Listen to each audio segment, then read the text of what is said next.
you. Thank you very much.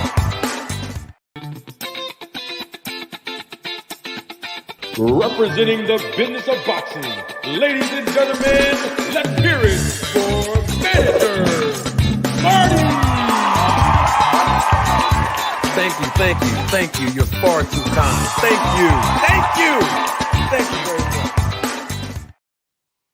Ladies and gentlemen, members of the jury, members of the Roll the Tape film crew, welcome to another edition of Roll the Tape podcast with Manager Marty. I'm your host, Manager Marty.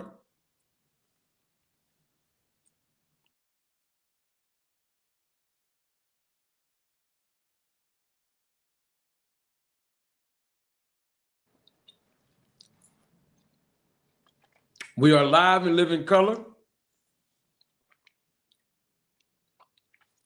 Good day. Greetings and salutations. Yes, we're going to talk about the business of boxing today, of course. We're going to also talk about the sport of boxing, of course. That's what we do over here.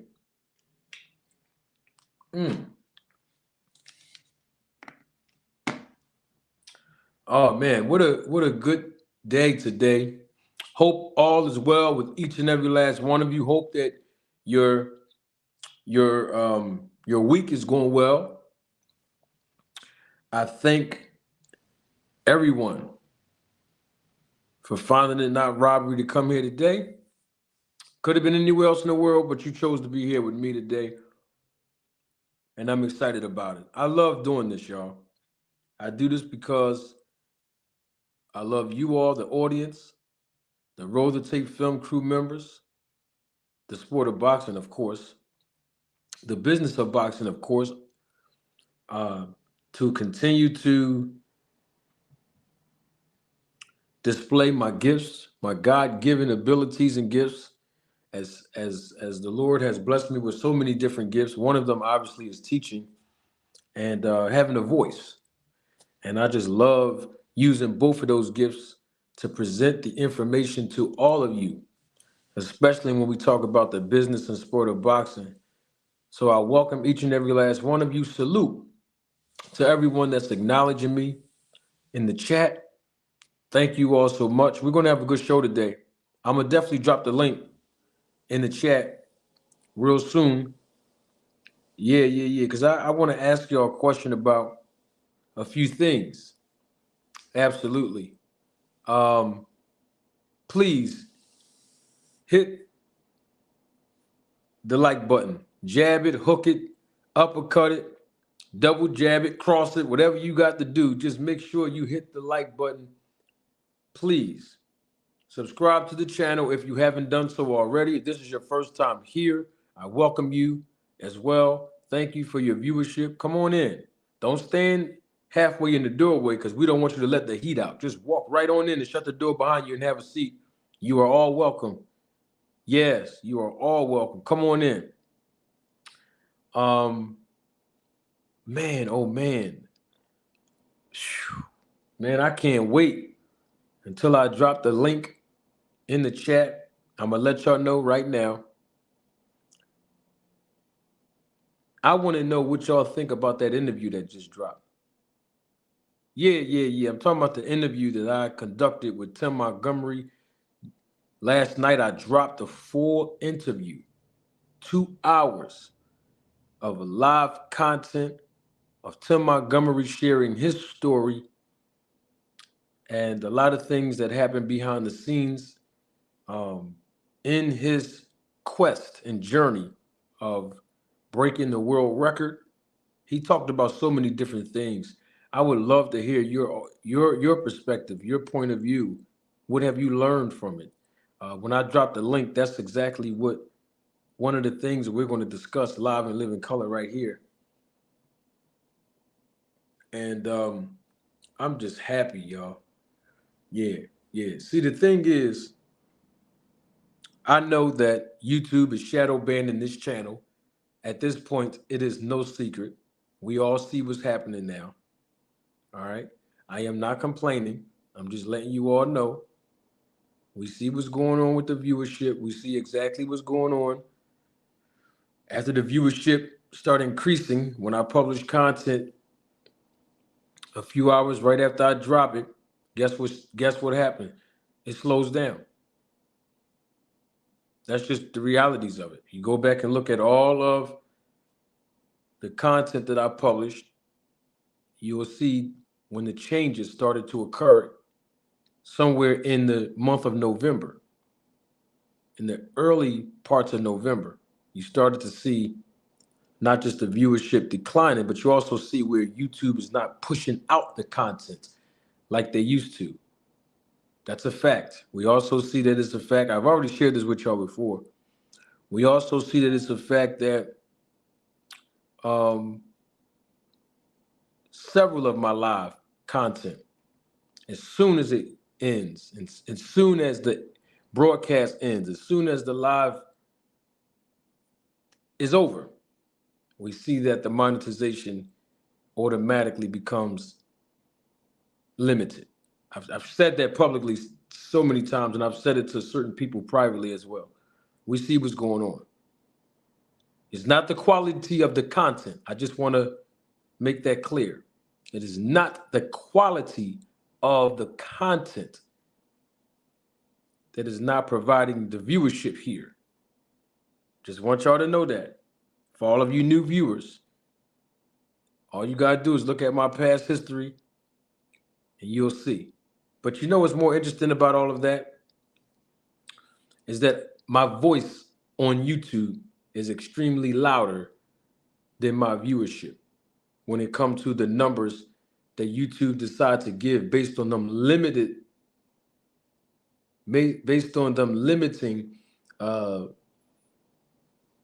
the distance, huh?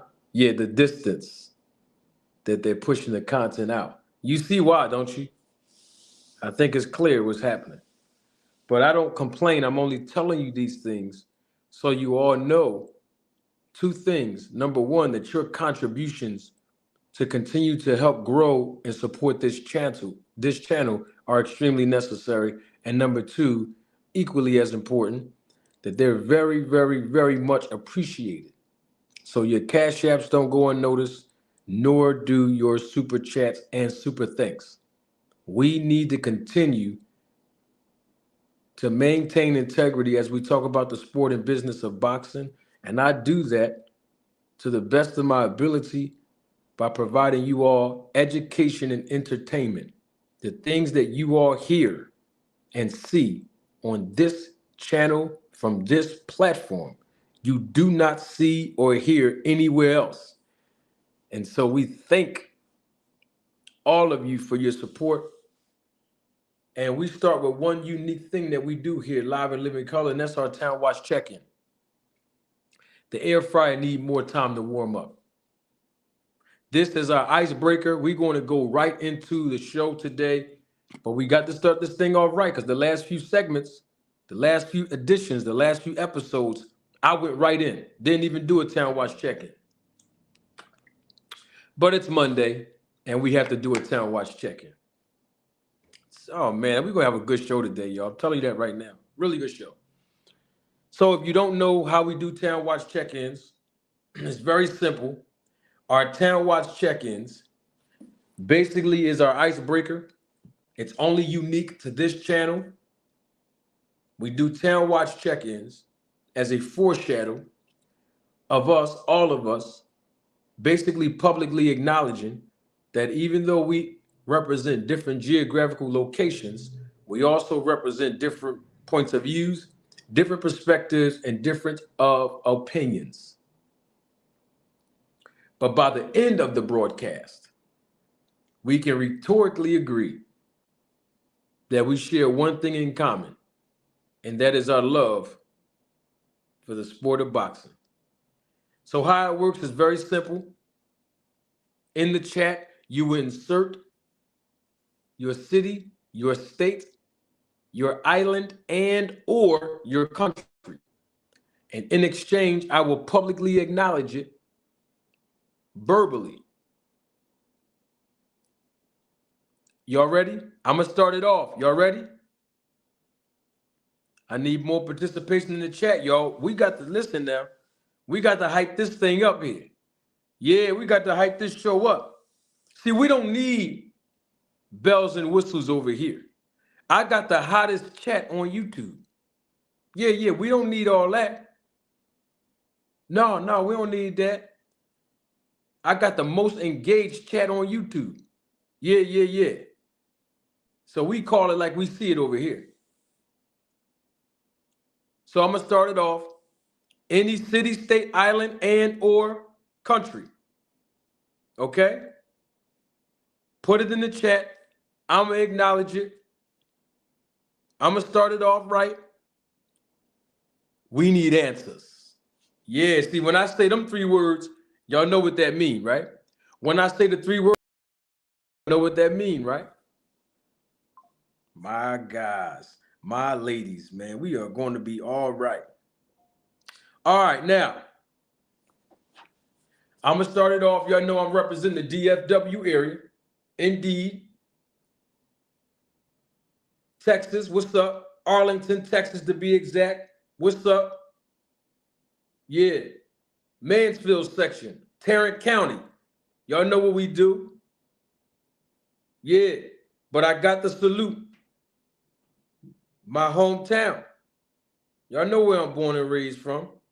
If you don't know, you about to know in like 2 seconds. 1, 2. Philly in the building. What's up? Representing the great city of Philadelphia. Not the city of Philadelphia that's in the state of Mississippi. No. I'm talking about the city of Philadelphia that's in the great state of Pennsylvania. Yes. I'm representing the hometown. But I also represent everywhere the Town Watch crew is at. I'm talking about the Roller Tape Film crew members. Y'all, I represent y'all town too. Matter of fact, let me see who else we got in the building. Salute Andre Noble. He is a member of the channel and the supervisor of the Roller Tape Film crew. Salute Jeremy Austin, member of the channel, supervisor of the Roller Tape Film crew.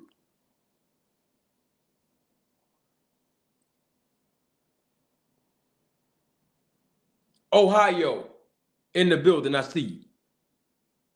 Come on, y'all, let's check on in. Fayetteville, North Carolina. Salute, I see you. Just walked in the building. Naptown, Indiana. Just checked in. Come on. Check in. We got to start the show off right. Capital City, Columbus, Ohio, in the building. I see you. Come on, let's check on in. Yeah. Come on. Yeah. The air fryer is warming up, y'all.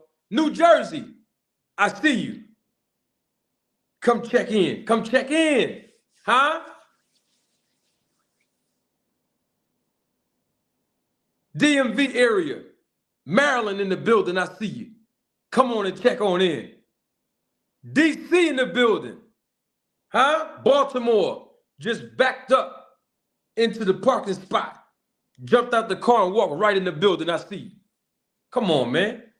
Queens, New York City is here. Come on, y'all, let's check on in.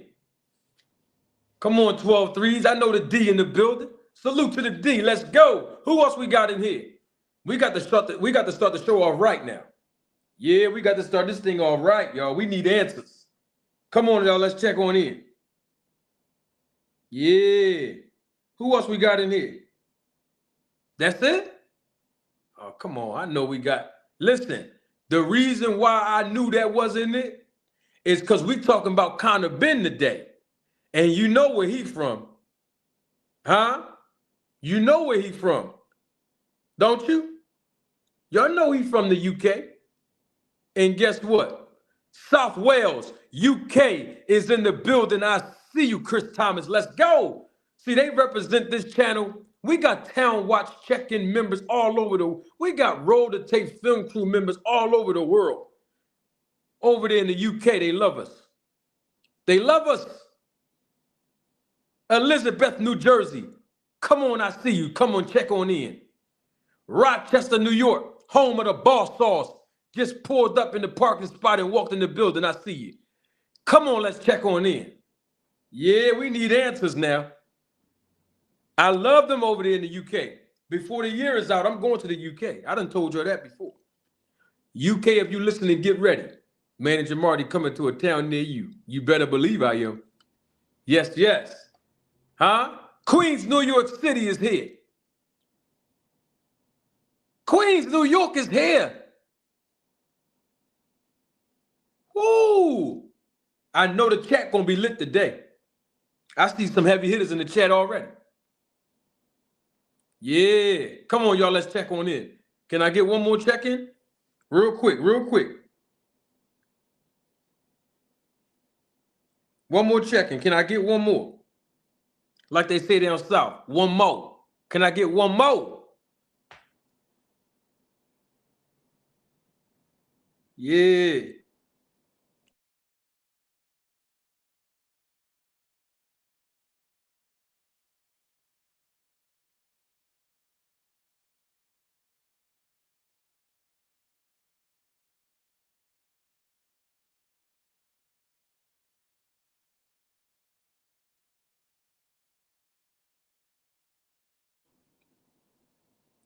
Can I get one more? One more check-in, just one more.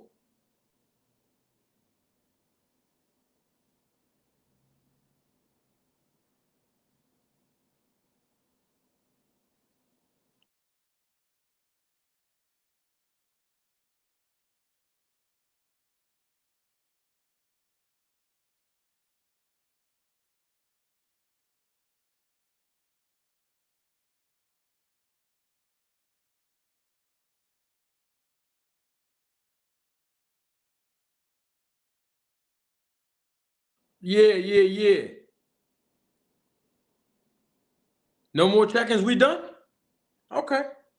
I had a question for everybody. I just had a quick question, please.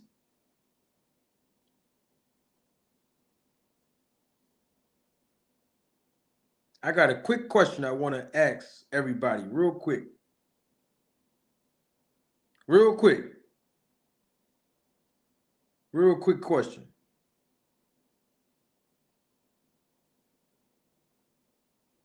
Real quick question. Got a question. I gotta find something first because I wanna make sure that we need answers. Is basically what I just have a question I want to ask everybody real quick. I want to get y'all answer on something.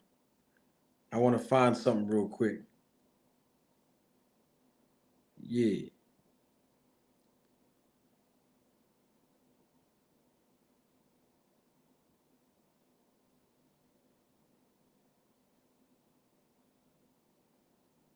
Quick question. Quick question.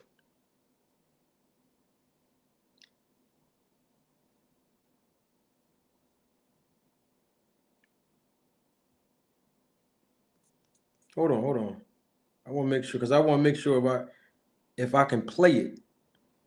I want to make sure. I want to find something real quick because I want to play it for y'all. I don't know what I did with it.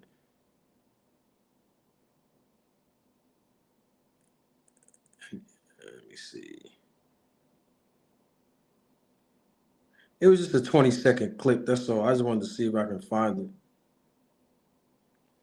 Okay.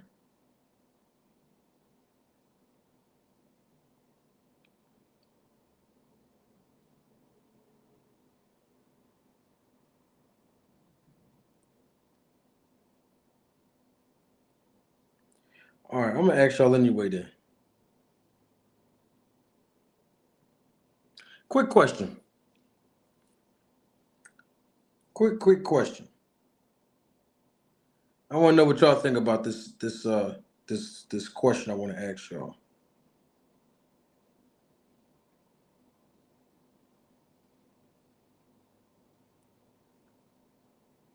Quick question. Quick question. I thought I was going to be able to find. I just wanted to play it for y'all, but I'll ask y'all anyway. I can't find it. I can't find it. It's all good. I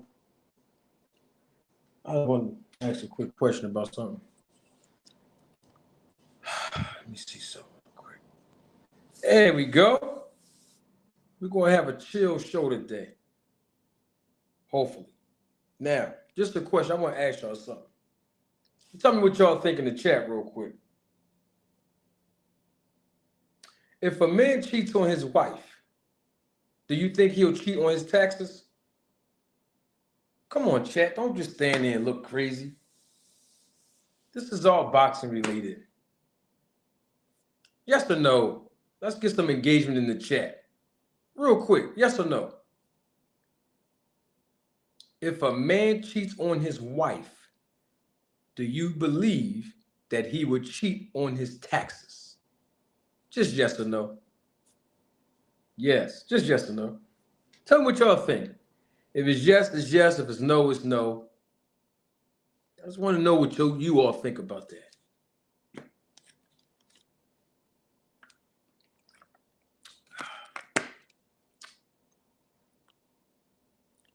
First super sticker of the day. Double salute to One Mind Boxing. Thank you for your support and your contribution to the channel. Let's get some engagement, y'all. Come on, let's talk boxing. Let me ask the question again. Double salute to another member of the channel. Supervisor of the Roll the Tape film crew, Jace 72, I see you. Let me ask the question again. If a man cheats on his wife, do you think he will cheat on his taxes? Okay. If a man cheats on his taxes, do you think that man will cheat on a test?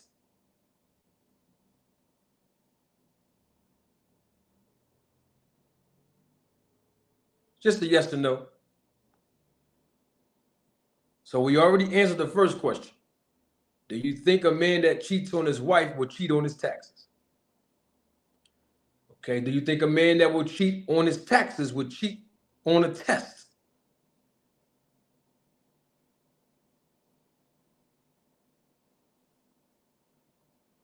All right, let me ask this question.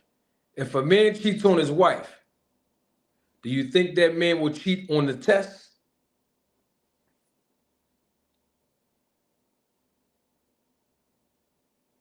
It's just a yes or no question. Okay. Let me ask it this way then. Get this light popping.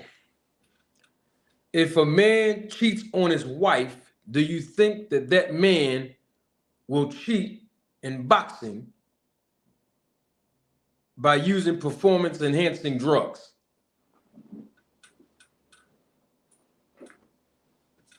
Huh? Let me ask it again now. Come on, chat. Let's go. I got the hottest chat on YouTube. Let's go. If a man cheats on his wife, do you think that he would cheat in boxing by using performance-enhancing drugs? Yes or no? It's just a yes or no question. That's all it is.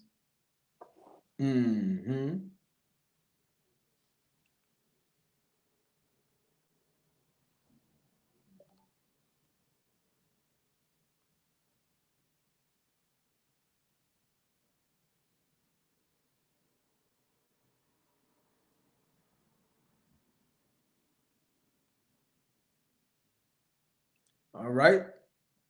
Some people saying yes. Well, most people are saying yes. Some people are saying no.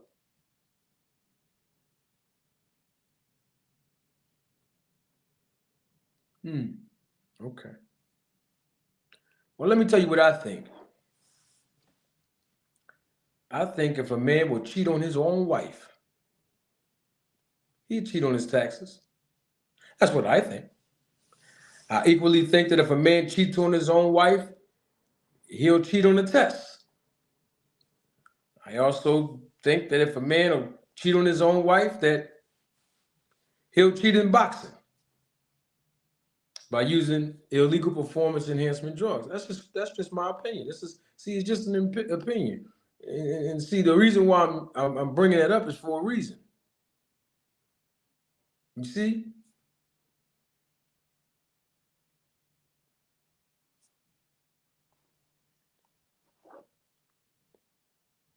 let's get to Conor Benn real quick. I want to play something for you guys and ladies. Since we're talking about Conor Benn, I'm going to get to my point in just 1 second of why I asked that question. Conor Benn fought this weekend, Saturday, right? The day before yesterday, he fought on Saturday, and he fought Peter Dobson. That fight with Peter Dobson wasn't a walk in the park. He really was in a dogfight. I mean, Conor Benn landed some big shots. He landed some really clean blows. But Peter Dobson did too. Peter Dobson landed some very, very big shots on Conor Benn. It was really a good fight for what it's worth. You know, we haven't seen Conor Benn in a little minute. He fought in Las Vegas. And there's a reason why, is because he can't fight in his hometown or his home country. I wouldn't even call it a town. I would say the entire country of the UK. Because obviously we know that he was suspended for 2 failed drug tests where he tested positive for the banned substance known as clomiphene. I've heard a doctor in a documentary some years ago, probably 8 years ago, pronounce the word as clomiphene, but it's spelled as clomiphene. So I'll just go with what I heard what the doctor said, because I'm no expert in, pronouncing these drugs properly. But yeah, clomiphene is it is a banned substance. It is a drug, a substance, obviously, that assists in infertility issues with women.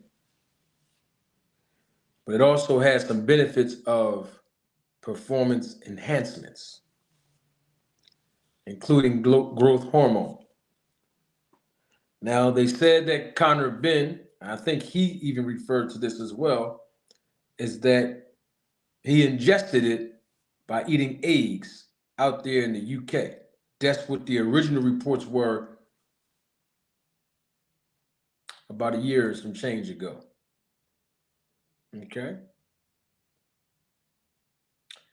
Now, it wasn't that he was just cleared here in America.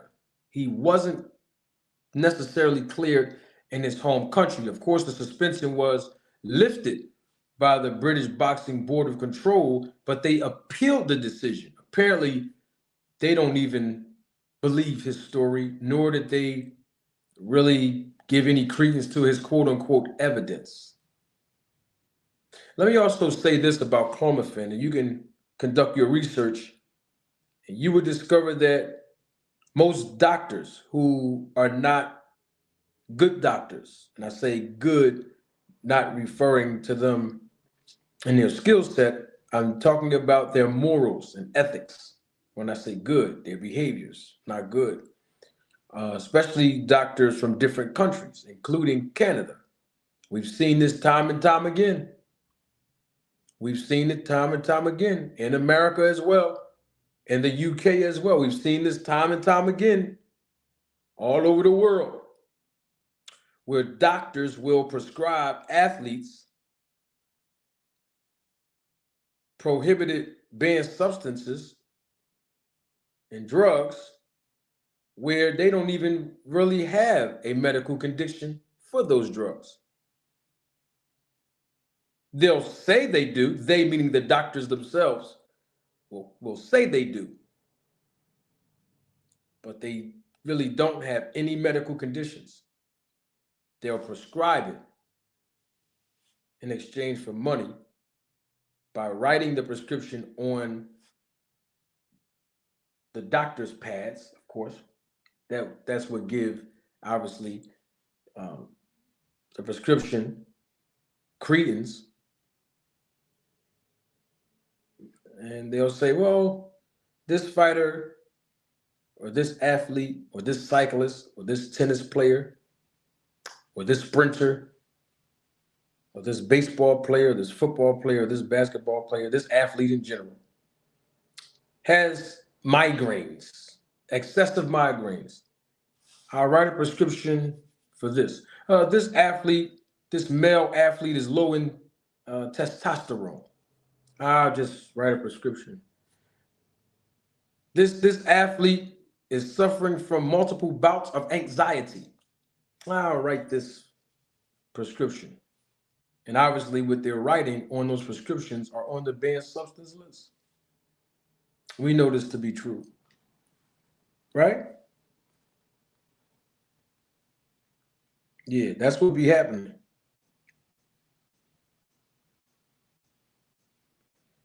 I just wanted to play a little bit of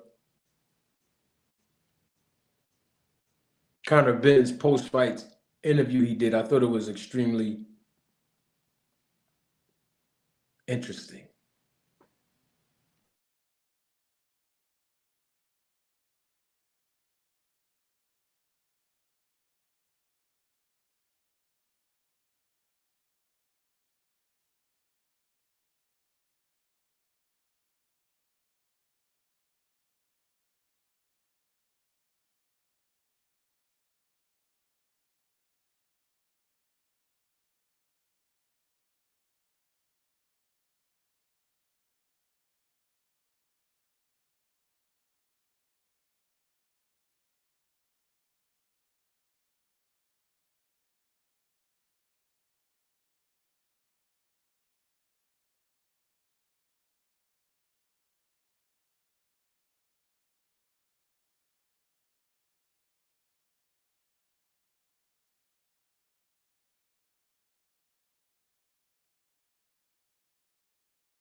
Talk about fighting in the UK, but what about the names? What would you like to do next? You're asking me. Ask this man to my right, because I'll fight anyone. Anyone he puts in front of me, I'll have no problem. Promoter ready, Hearn? That's our cue to bring you in. Before we do talk about next, firstly, just your verdict on those 12 rounds from ringside. It was a good 12 rounds. You know, it's the first time he's ever banged them.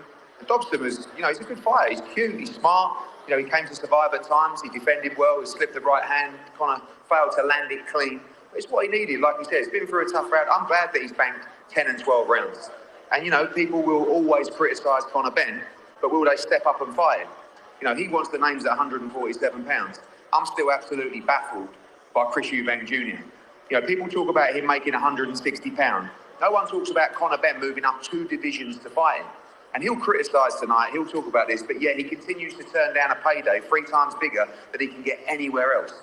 So if he's easy work and you want to make the biggest fight in the history of British boxing, make it. But I don't understand why. We move on. He's tired of talking about him anyway. I'm just still baffled by he's a pussy. That's it. That's it. That's all there is to it. I ain't got nothing else to say.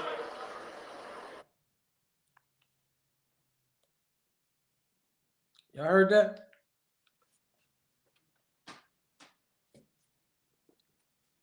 Conor Benn said Chris Eubank is a PUSSY. I have a question about that.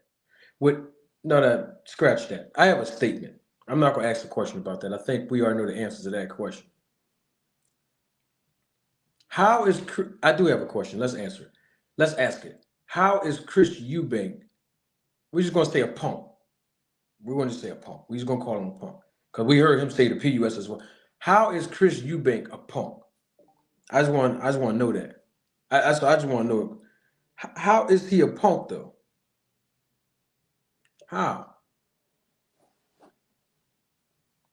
How is Chris Eubank a punk? Thank you, Lucky. Come on, y'all. Let's get the likes up. Let's get the likes up. Let the education reverberate all across the world. When you press the like button, the information, the education, the entertainment that we produce here. It reverberates all across the YouTube boxing community.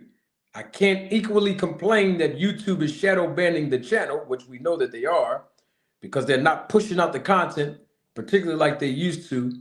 But I can't complain about that, which I don't, but I can't even make a reference about it if the supporters of this channel won't help push the algorithm. Your likes help push the algorithm out. All right? Listen. We know people come over here and they freeload. They don't put in on this. They don't make no contributions. We understand that. Come over here, get free food. They take a plate of food. After they finish eating the free food, then they take the plate home with them. Come on and be supporters of the channel. All right? I appreciate it. Now, how is Chris Eubank a punk? How? Is it because he decided not to fight? Because to our understanding, when this first happened, where Conor Benn and Chris Eubank was actually about to fight, literally, I think it was a day before the fight, or a day or two before the fight. I think it was a day before the fight. I could be wrong, but I think it was a day or two before the fight, right? In the UK. The adverse finding came back. Jamaica, by way of Camden, New Jersey, I see you in the building. The results came back of Conor Benn's PEDs and drug tests came back that he tested positive for the banned substance clomiphene. So he's a punk because he decided not to continue with the fight. Now, I believe originally Chris Eubank said, I'll fight him anyway. But I think his team thought about it and said, no, never mind. No, I ain't going to fight him. He tested dirty for a banned substance. I'm cool. So now all of a sudden he's a punk because what? He didn't decide to fight? Nobody should fight a person that they know was testing positive for banned substances. Why should they? You tested positive for a banned substance. I have my suspicions. I do not believe that he ate some eggs. I don't believe that. Now, I don't know in the UK whether or not clomiphene or the substances or ingredients that's in clomiphene is in eggs out in the UK. I don't know. I find that hard to believe. I mean, that's just me. I'm no expert now. You see, everybody always got an excuse when they're caught cheating or using performance enhancement drugs when you fail a test. I believe this with all my heart. If you fail a test, and when I say a test, let me be clear. I'm talking about the test through VADA, USADA, the UK anti-doping, or any other anti-doping agency. If you fail a test, you got to deal with the consequences. Now, there are times in rare cases where positive test results come back accidentally. That's happened rarely. But if you test positive for a banned substance, you got to deal with the consequences. Why? Let me tell you why I'm saying it. I can't speak for nobody. I'm talking about to tell you why I'm saying it. Want to know why? Because we heard Victor Conti himself on this channel in my face and right before each and every last one of you say that circumventing the test is easy as taking candy from a baby. You remember that? That's what he said. Here.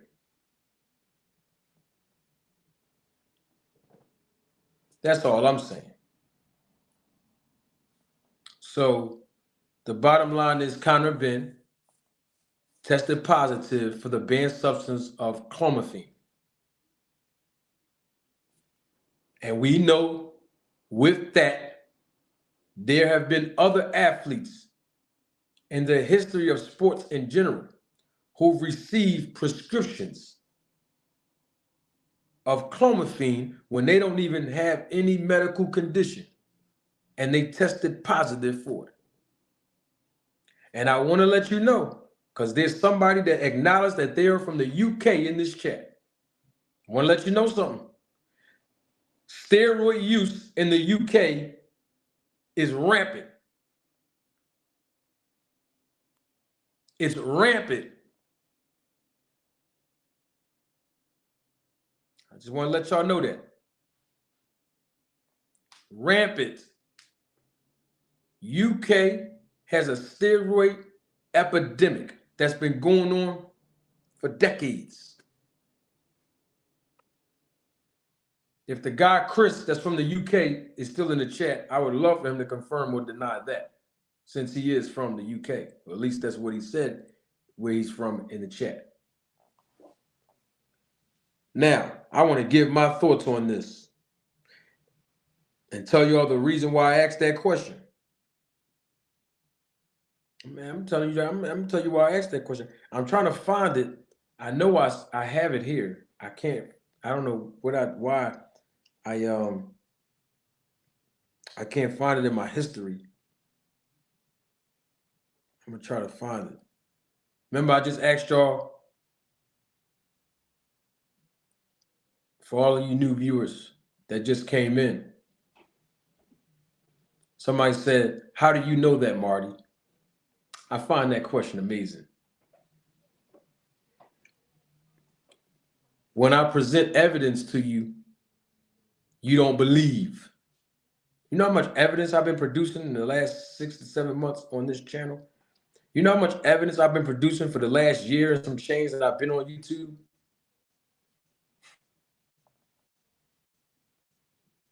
I'll just put it to you like this. I know people in the UK. Reliable source. I'm going to do what Mike Coppinger and the rest of them do. Sources say. That's what I'm going to say. Sources say that the UK has a steroid epidemic. Sources say. That's how I'll answer that question. Yeah, sources say.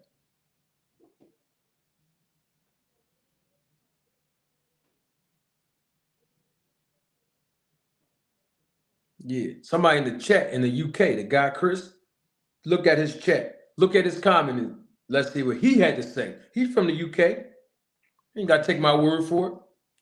Listen, look at what Chris Thomas said in the chat. You're from England, Rudiger? Okay, then you tell us. Yeah. I'm gonna put Chris Thomas. He's from the UK. Put his comment up there while I'm looking for something real quick. Guys that's not even having anything to do with sports has taken them. That's what Chris Thomas said. He said that right after he heard me tell him, Chris, I said, Chris, you from the UK, tell us in the chat, is that true or not? You see what he said? Guys that's not even involved in sports is taking steroids in the UK. All over the place, probably all over boxing too. Of course, it's been going on for decades out there. Bodybuilders, people that don't even have nothing to do with sports. Sources say. That's what we're gonna say. Yeah. When I produce other evidence, nobody don't question it. Ah, my goodness. Hold on, y'all. I got to find this thing here.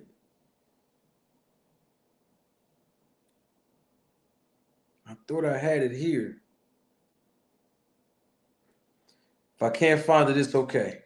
It's the reason why I asked that question that I asked y'all about If a man cheats on his wife, will he cheat on his taxes? If a man cheats on his wife, do you think he'll cheat by being on illegal performance enhancement drugs? That was the question that was asked earlier.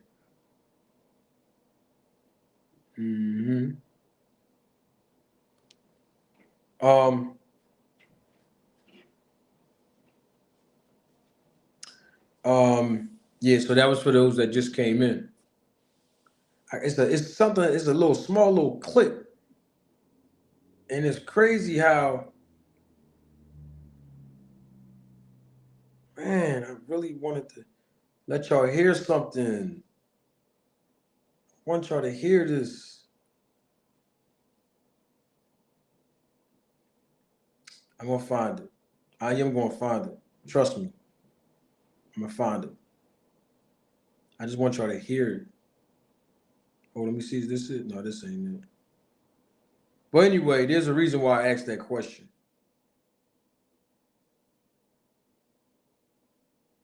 And let me do this real quick because I want to ask y'all a question about something else. Oh, okay. I took that the wrong way, Rudiger. I appreciate that. All respect here too, sir. Hold on, let me see something real quick. I got to pull this thing up. It's important. I just want y'all to hear it.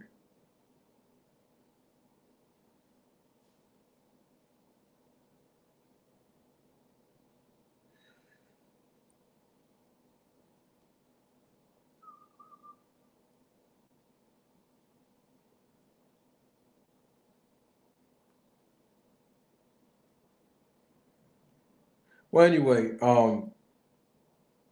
it was a small little clip. I wanted y'all to hear it, but it's all good though. It's all good. If I can't find it, I'll find it later because I don't want to hold the live up. But I thought it was rather interesting that that Conor Benn, tested positive for a banned substance. And I'm gonna keep it 100 with y'all, right? Salute, member of the channel, supervisor of the Roll the Tape film crew, 2 Cents Boxing is here. I'm gonna keep it 100 with y'all, straight up. I know some of y'all ain't gonna like this, but hey, when somebody's suspicious, we call it out.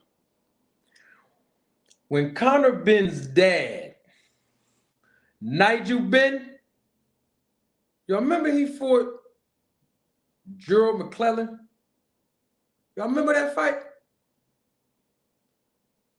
He looked highly suspicious to me. Yeah, I said it. He looked suspicious. His performance looked enhanced. You see the transformation in his body? Ooh, did y'all see his body in that fight? Come on, Mr. Greg. You an old head. You remember that fight, Mr. Greg. Huh? See that muscle mass? You see that? Come on, man. Y'all know what happened to Gerald McClellan after that fight. Please go look it up. And the man wasn't able to fight again. He actually collapsed in the corner. Come on, man. We need answers. Now his son is involved in the... Come on, man. We see what's going on, man. Performance enhancement. Hey, that's all I'm talking about. And if you watch Nigel Benn's previous fights, he has a history of hitting people behind the head. He was hitting Chris Eubank behind the head a lot of times in both of those fights. Couple of people he hit behind the head, rabbit punching and all that. But that was a sad situation that happened to Gerald McClellan. Salute to him, man. I don't even know, is he still alive? I know I seen a documentary on him some years ago, but anyway, It was just, I don't know.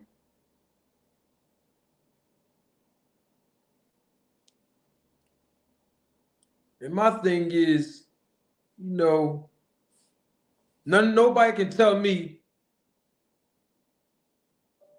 all the fights that Nigel Benn fought where they were. I'm not saying he didn't fight. He fought like a handful of people that did have a winning record, but most of the people that was on his record had losing records too. But it's like you can't beat none of the top guys, but then you get in there against Gerald. See, I'm gonna tell y'all what it is.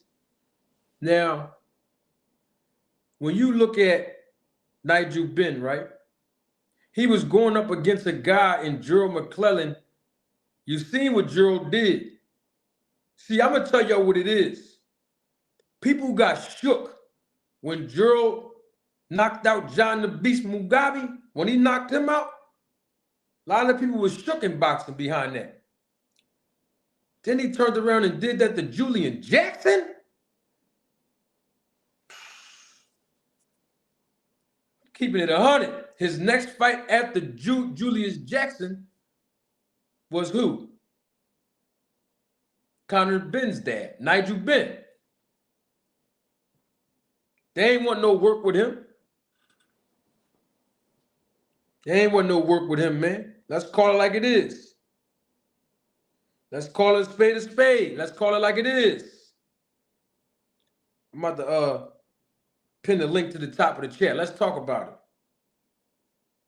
Yeah, let's talk. Julian Jackson was a power puncher. He had like a 98% knockout ratio, probably 100. And all his wins, knockout artists. Gerald went up there, knocked Julian Jackson right out. Then in his next fight, you seen what happened. They knew what time it was. Yeah, they knew exactly what time it was. And y'all know that fight happened in the UK, don't you? Okay, then. We know what that was. Hold on, let me do this real quick.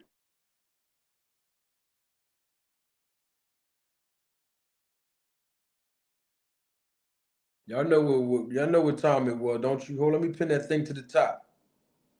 Pin that. I flew the kite out in the chat real quick. Bam, pin to the top now. The question on the floor today: what is your assessment? This for later on, not now, not now, not now. We're going to get right into it. What was your assessment of the Tim Montgomery interview that I published last night on this channel and this morning for all of my other viewers from other countries? What was your assessment of that full interview if you saw it? What did you get out of it? I published a full interview, live and living color, Tim Montgomery. That link is in the chat. I want you to come on up.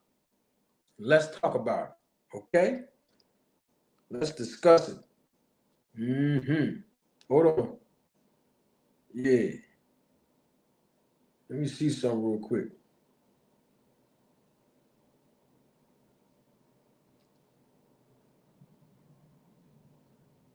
Hold on, my man, Mr. Greg. What's going on, Mr. Greg? Hey, when you said Julian Jackson, man, I don't know how many people saw the fight or have reviewed it, but if they knew who Gerald McClellan is and they knew who Julian Jackson was at the time, they'd understand how significant that was, because Julian Jackson was nobody to sneeze at. He was a power puncher. He was putting people out of there. And when Gerald McClellan came up, as I think most people who remember back in that day, Gerald McClellan was Roy ain't even want to mess with Gerald, and that's how they became great friends. That's crazy. And that fight with Nigel Benn, as I put in the chat, he was taking a lot of punches to the back of the head as well from Nigel Benn. And there was some talk even back then that there was something going on with Nigel Benn in terms of, steroids and things like that. But it didn't blow up because I think a lot of the press started focusing more on what happened to Julian. They didn't really, getting into the depth of an investigation was Nigel Benn doing something, but there was talk about that back then. So yeah, that was crazy. I mean, a lot of people didn't want to fight Julian Jackson back then. Right. And he was just knocking everybody out, running through them, boom, bow, 40-something fights, man. Yeah, that's I mean, if somebody go and look at his fights now, we ain't seen nobody other than maybe the Deontay Wilder, who was knocking people up like that today. Back then, you had, like I said, Julian Jackson, you had Gerald McCullough, you had a few others who was laying you out. We ain't been seeing that in a number of years, so I can understand how if you start to see that again with somebody who hasn't always shown that, I can see how eyebrows, I should say, get raised. Because we ain't been seeing that in today's fighters. As a matter of fact, if there is somebody who's like that, it'll be very difficult for them to get an opportunity where they can rise to the elite because the other guys just going to avoid them. Yeah, man. I just, like I said, when I seen it, I'm just talking about me just seeing the previous fights that Nigel Benn has been in and then moving up in weight. His performance to me looked enhanced. I mean, you seen what happened in the first round. I mean, you seen what happened in the third round. When I'm talking about Gerald versus Nigel Benn. Right. You seen what happened in the 8th round. I mean, for real, he was done. I don't know where he get that power and that energy from after missing all them punches, but y'all seen what happened after that. In round 9 and then 10, it was, I mean, this man, Gerald McClellan life, it changed for the worse after that. Yeah, he's barely, I mean, it's sad. I've seen the documentaries of him recently too, or saw it again. And it's just sad that one fight, that's why all it takes is that one fight, that one punch that changes everything for you, not just in the ring, but outside the ring. I mean, his sister's taking care of him.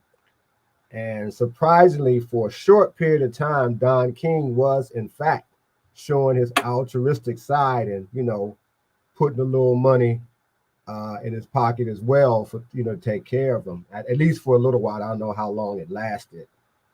But it was just very sad to see that. I could see where Nigel Benn, if he was doing anything, I think his feeling about what happened was genuine, very genuine. I mean, he really was very despondent about what happened, because I don't think there was no real animosity that existed between the two of them. It was just two fighters. It was time, you got to take care of business. So when you talk about and I understand people are suspicions about different fighters, whether we like them or not, or whether we favor them, but I can understand that, because again, just like you have, we've seen all of this before, but there wasn't the sophistication that exists now. There wasn't enough press. There wasn't even nowhere near what you're doing today.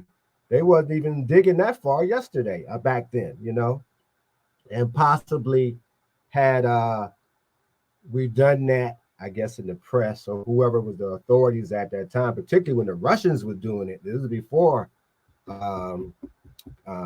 Victor. The Russians was doing crazy stuff, and we were looking at their women coming into the Olympics games. I mean, I'm not trying to talk bad on these women, but they was looking like men.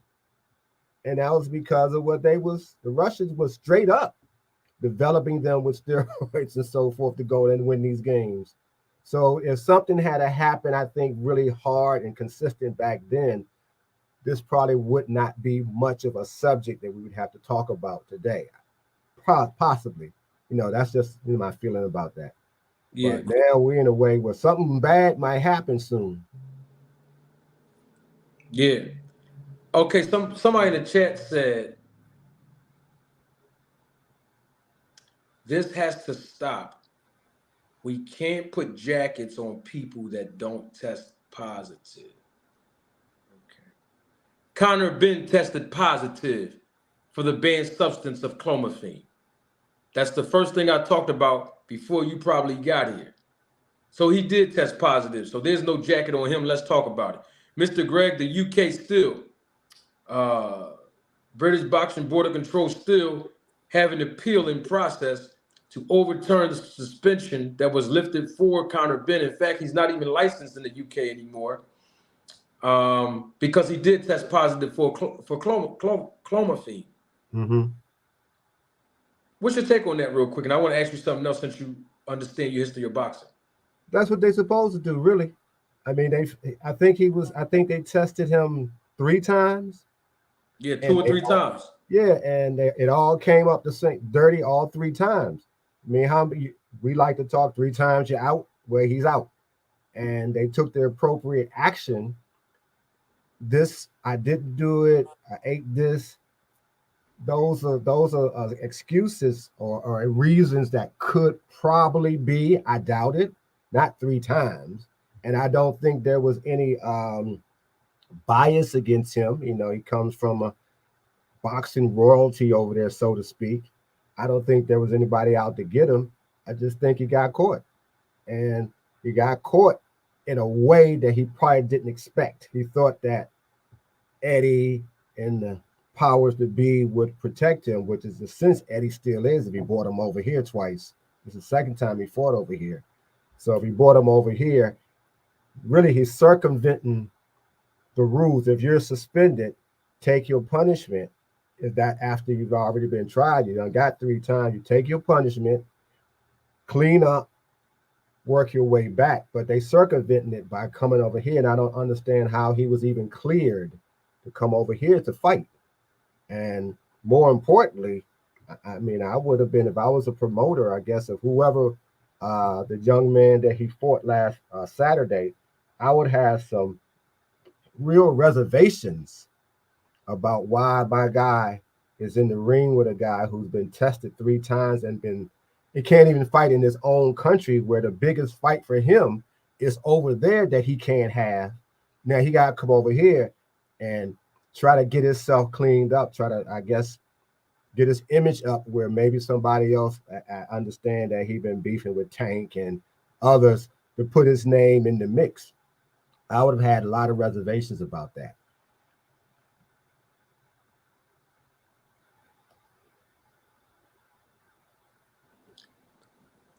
Right. So I do have a question for you after this. So do you think,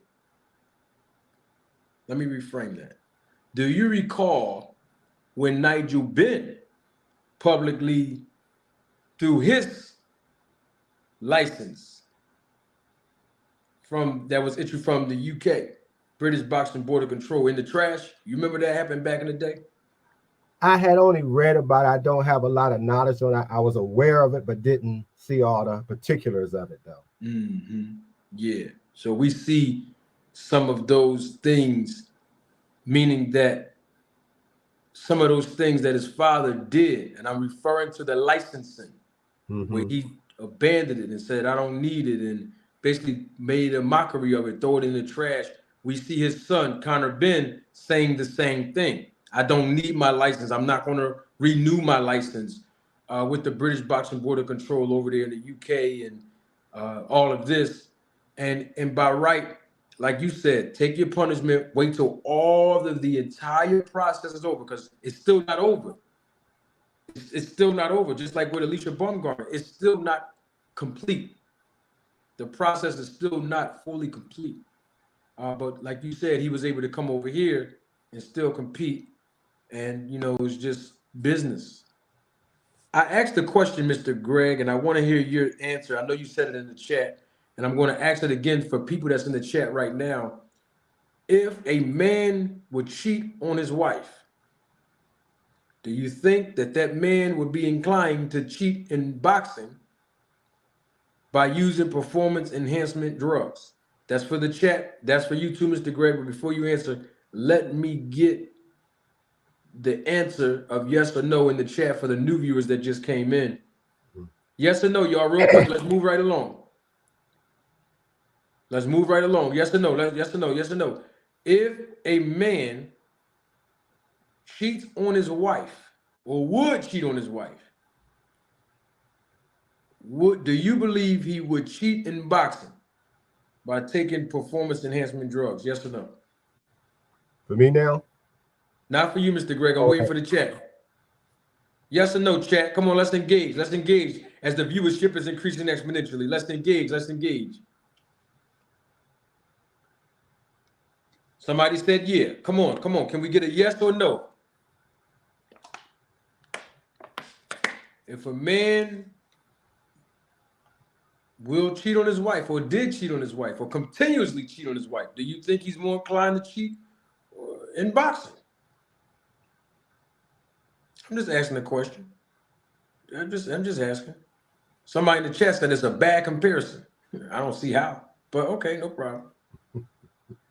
We're talking integrity here is the point that I'm making. We're talking about commitment levels is the point that I'm making. I'm just asking a question. Just yes, give me your opinion. That's all, just yes or no. Okay, just a yes or no. I don't know why I'm seeing more things than yes or no. It's just engagement. I'm trying to engage you. You know what I mean? All right, Mr. Greg, question on you. If a man constantly cheats on his wife, would he be more likely to cheat in sports or in boxing by using performance enhancement drugs? Yes. Talking to somebody who's been married for as long as I've been, to get there first takes you building yourself to be the kind of man that another woman wants to be married to and attach her life to. This is my thing. I don't want to get too long with it, but you making a commitment, you work yourself to be a certain kind of man, and you're constantly building yourself anyway. So you're looking for a certain type of woman, and possibly she too.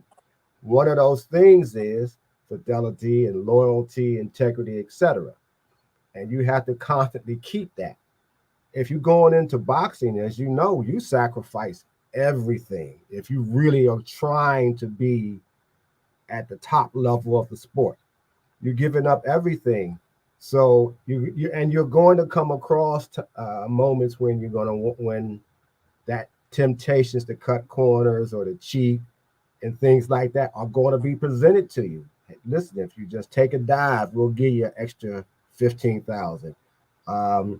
If you take this, you will win, and we can get you bigger fights. So you have to be able to already have it in you to say and be disciplined enough to say no. And it's going to be very, very hard because you're going to have people in front of you who are not going to say no. But you have to already know you have to know yourself. You have to know what you're willing to do and what you're going to stand on. Yeah. And so it's the same thing. If you're going to stand on something, you might stand by yourself. A lot of times you may stand by yourself and you may not get all the rewards that you worked hard to get. I know they used to say, Eddie Futch once used to say, it's better to be prepared and never get an opportunity as opposed to get the opportunity and not be prepared. And it's not just physically, it's what you have inside you, how you think and how you move out here, how you act, what kind of discipline you have.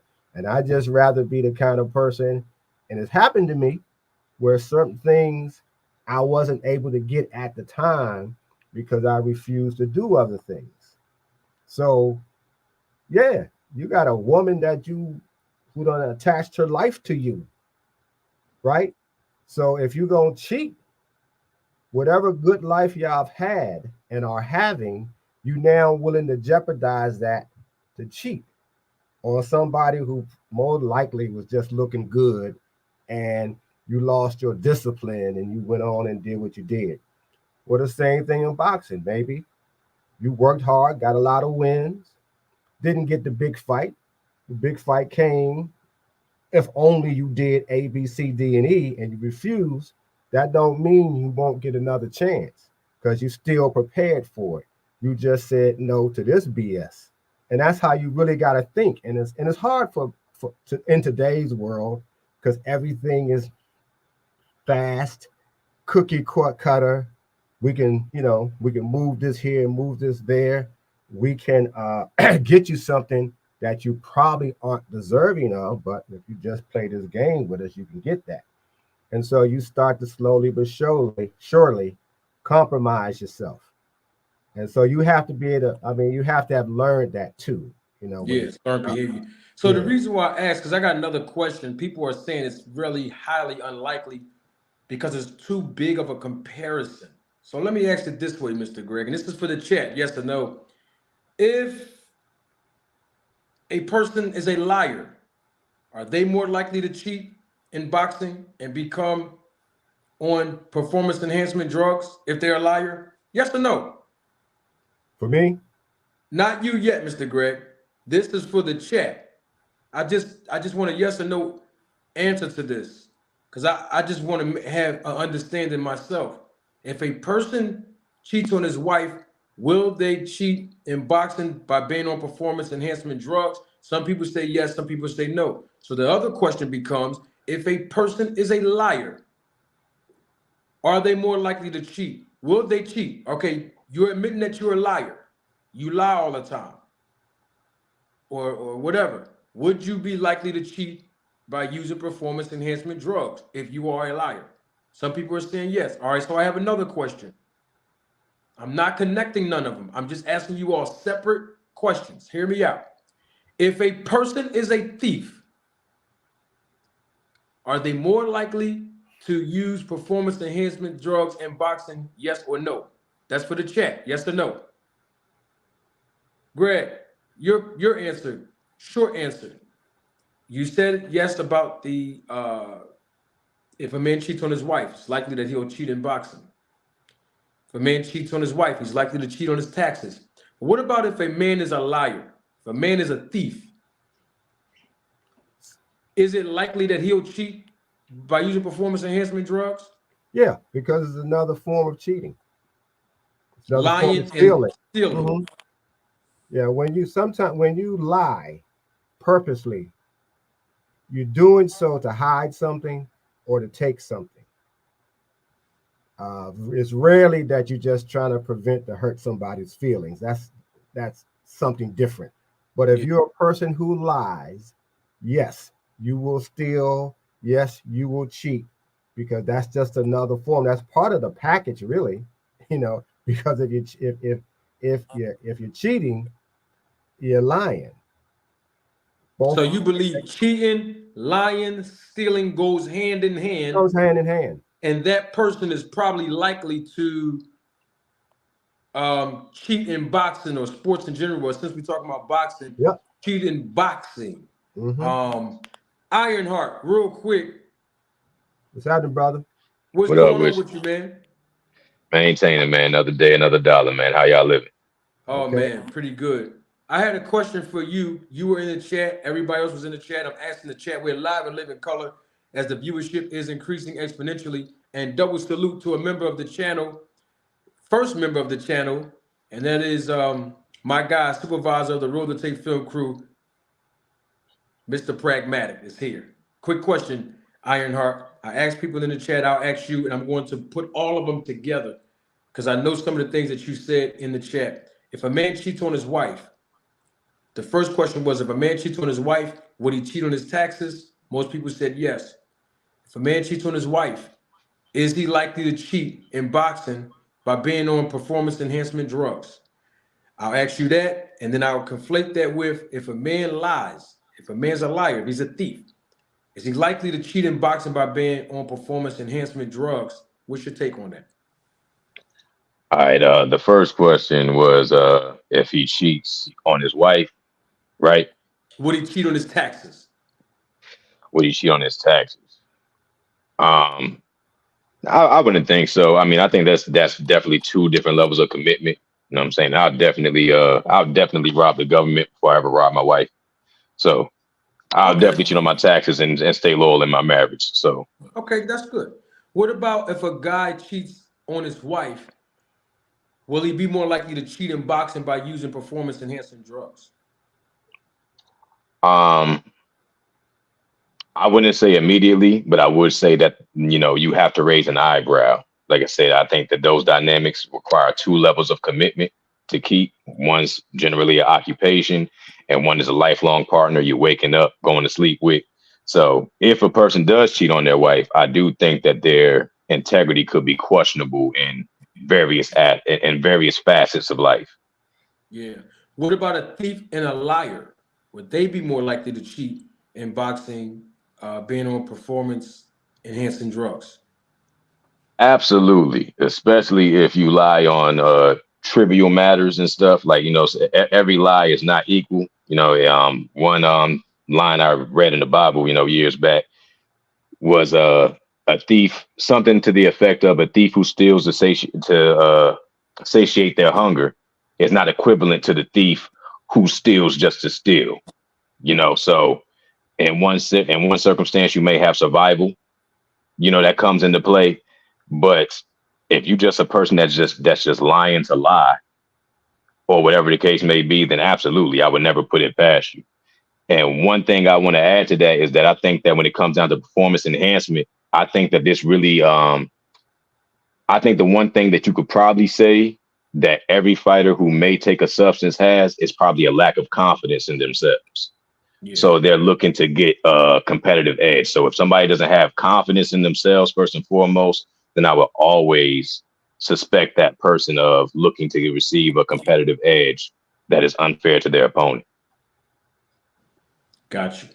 I know the Bible very well. I've never seen the scripture that you're referring to, but I will say that all of the sins that we are stating now are looked at similarly according to God. Now, we as humans, we may look at them differently. In other words, is if you steal money to survive rather than stealing money to buy a pair of sneakers or to steal money, to get something that you really don't need, but just something you want, we might separate those two, but God look at stealing as stealing, regardless of the reason.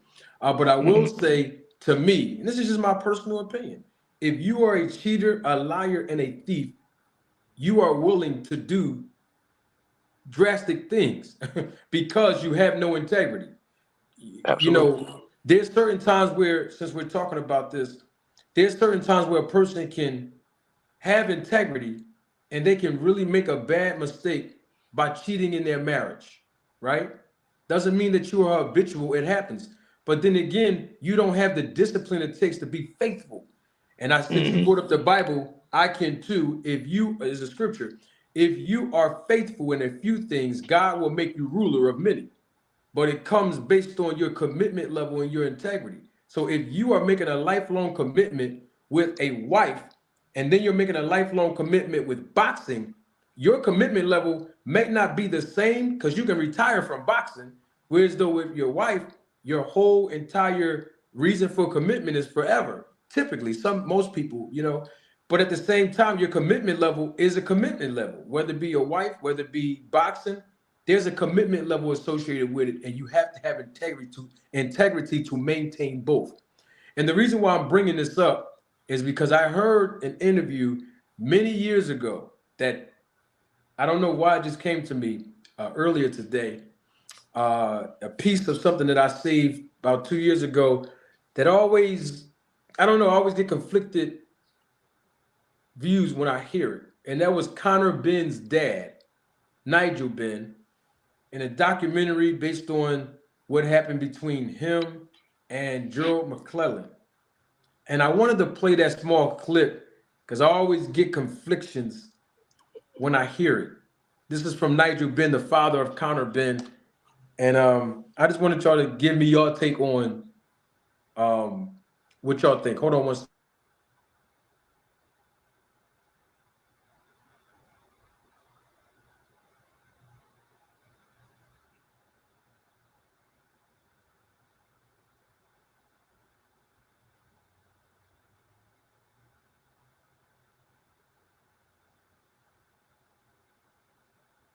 All right, this is the small excerpt, and it's a very short one.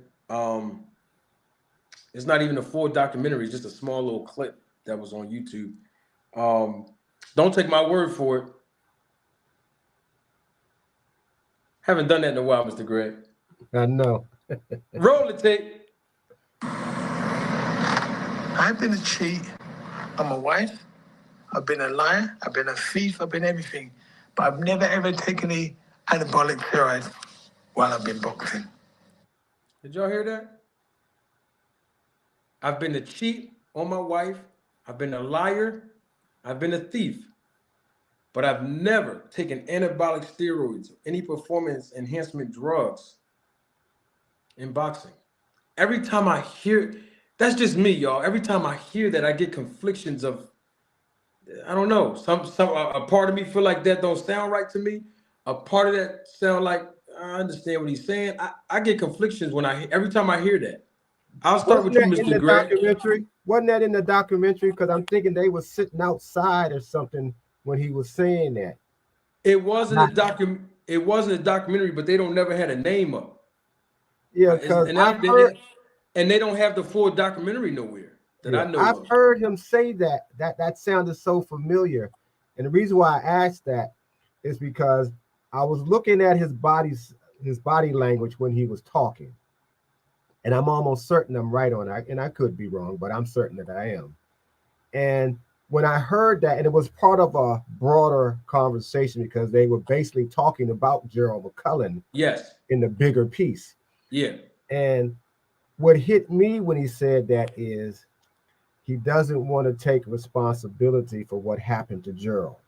That's how it felt to me, that he was like, let me say I'd never done this before, because if I say I did, then I'd have to admit what I did to this man that I feel bad about.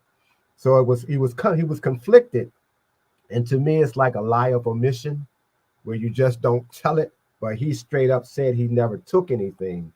And I don't have any evidence that he did. So I'm not going to say he did that. Yeah. But I can just go by, like everybody else, how it felt to me when he said it and how I watched his body language and how those words came out. And again, it was part of a broader line of questioning, but it just made me feel, this ain't sounding right at all. And because this has never gone away, I mean, we don't hear much about it now because it's in, other generations are here looking at newer stuff, but that's never gone away. It's probably still haunting him now. That's the word I'm looking for. He was still feeling very haunted when he was talking. And that's how I took what he said. That gotcha. He was actually sitting on the couch in this piece that I just played, but they did have other pieces where he was outside walking around and different things. Yeah, he's haunted by that. And whether he's haunted by what happened or whether he's haunted by he might have had a greater hand, he might even be thinking about that he was hitting Gerald behind the head a lot in that fight as well. So that could be a part as well. But that's how I took it, that you kind of trying to separate yourself from the fight that you were in, and either you was hurt the man badly from the head punches or rabbit punches, or you did a little something else before you came into the ring and you had rabbit punch. Either way, he sounded very haunted to me by what happened. And I want to say something real quick. Since we talking about the rabbit punches, I thought it was something else that was interesting to me. They never took his gloves off. When he was walking. Think about that, yeah. Oh yes, I always watch that. That's the first thing that every commission, every inspector needs to do if they don't do it immediately, because the fighters need to rest their hands. Take the gloves off immediately following the fight. When I see fighters, they be in post-fight interviews in the ring, and they still got their gloves on. I have an issue with that. Take the gloves off immediately after the fight. That's the job of the inspectors. That's the job of the cornermen that's there or corner women. Take the gloves off immediately. Let the fighters rest their hands. Now, anyway, when he was getting out the ring, as he was walking to the dressing room, he still had his gloves on his hands. That's when he did the fainting. That's when, I don't know if it was real or fake. I can't prove that, but he fainted. That's why he wasn't able to do that drug test for the commission out there in the UKAD. Needless to say, Ironheart, you heard what Nigel Benn, the father of Conor Benn, said. What's your impression of what you just heard? First of all, that sounds crazy as hell. I don't know why he would say those three things. Like, now we talking about integrity and habits and all of that good stuff. If you had if you weren't honorable in all those other fields, then nobody could possibly be wrong to assume that you would do, that you would cheat in your day-to-day occupation or whatever it is. However, on the other hand, you can look at it, some people could look at it objectively to the degree that maybe you have a greater devotion towards boxing, which I don't know why you would, as opposed to your marriage and everywhere else.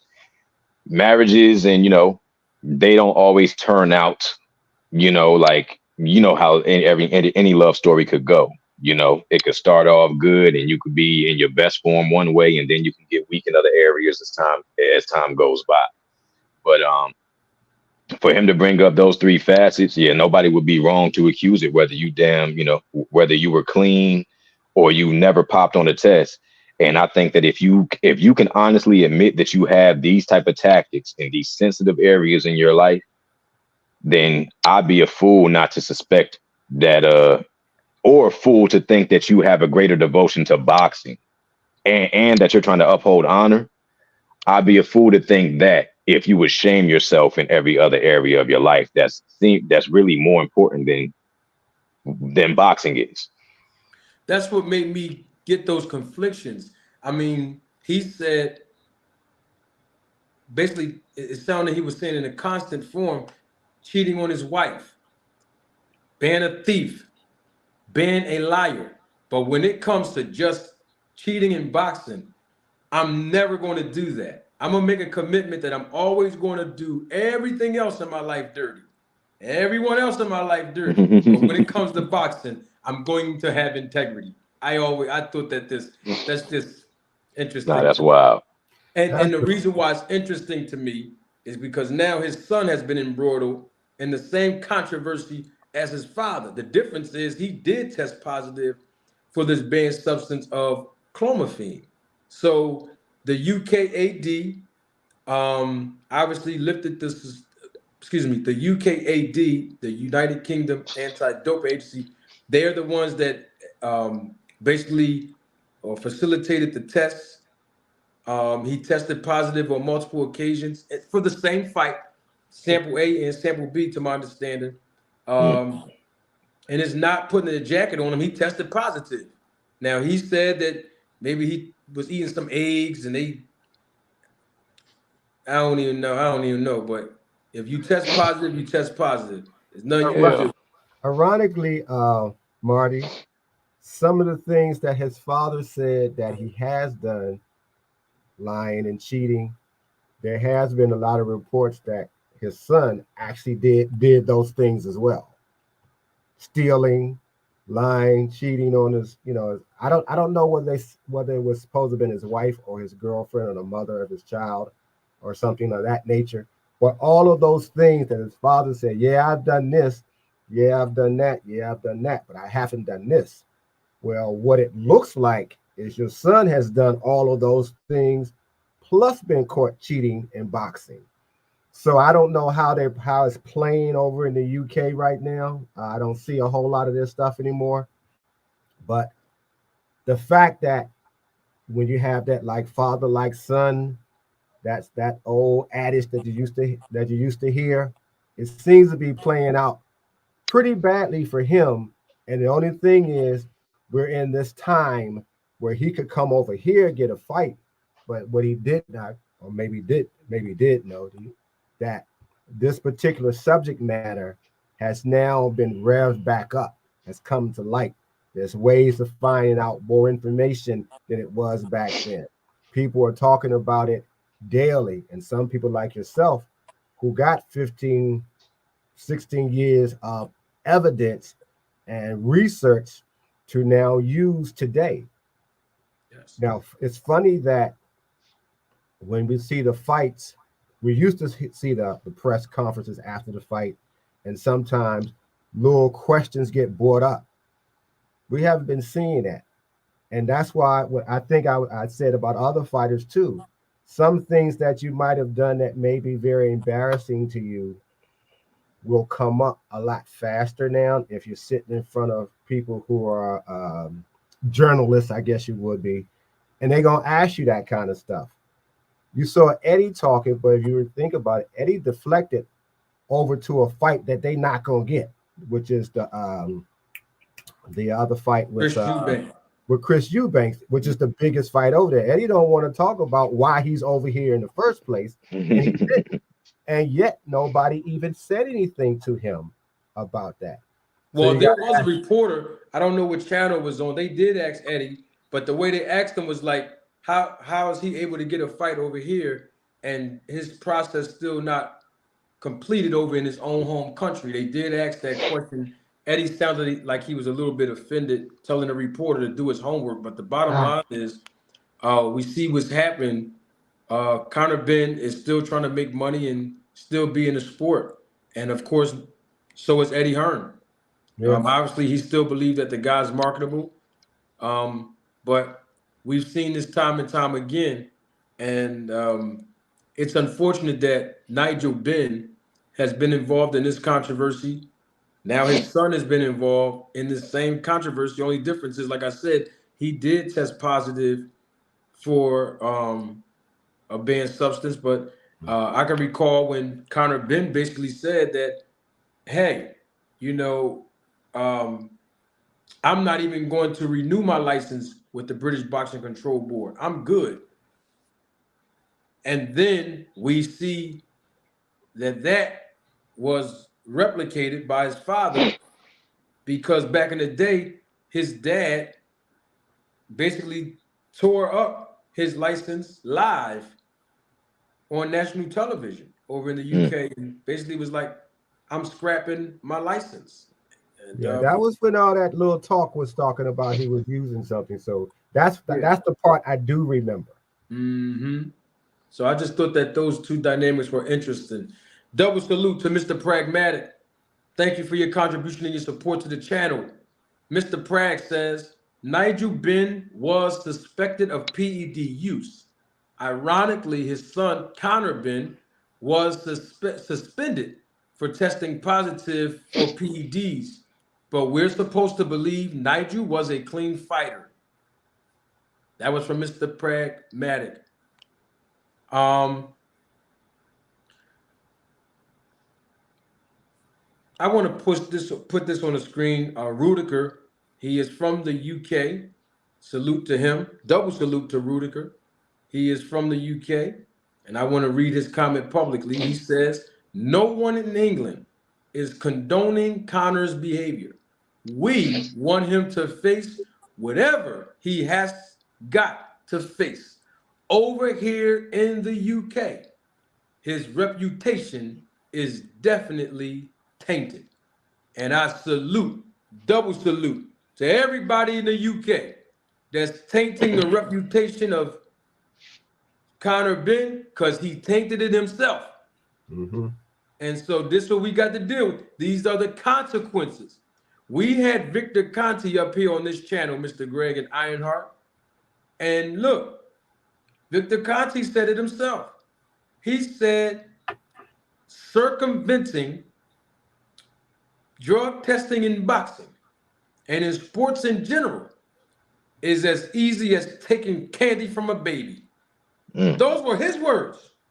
And so you're still testing positive for a banned substance when Victor Conti's telling us the way to circumvent it is easy as taking candy from a baby. We need answers. What's your take on that, Ironheart?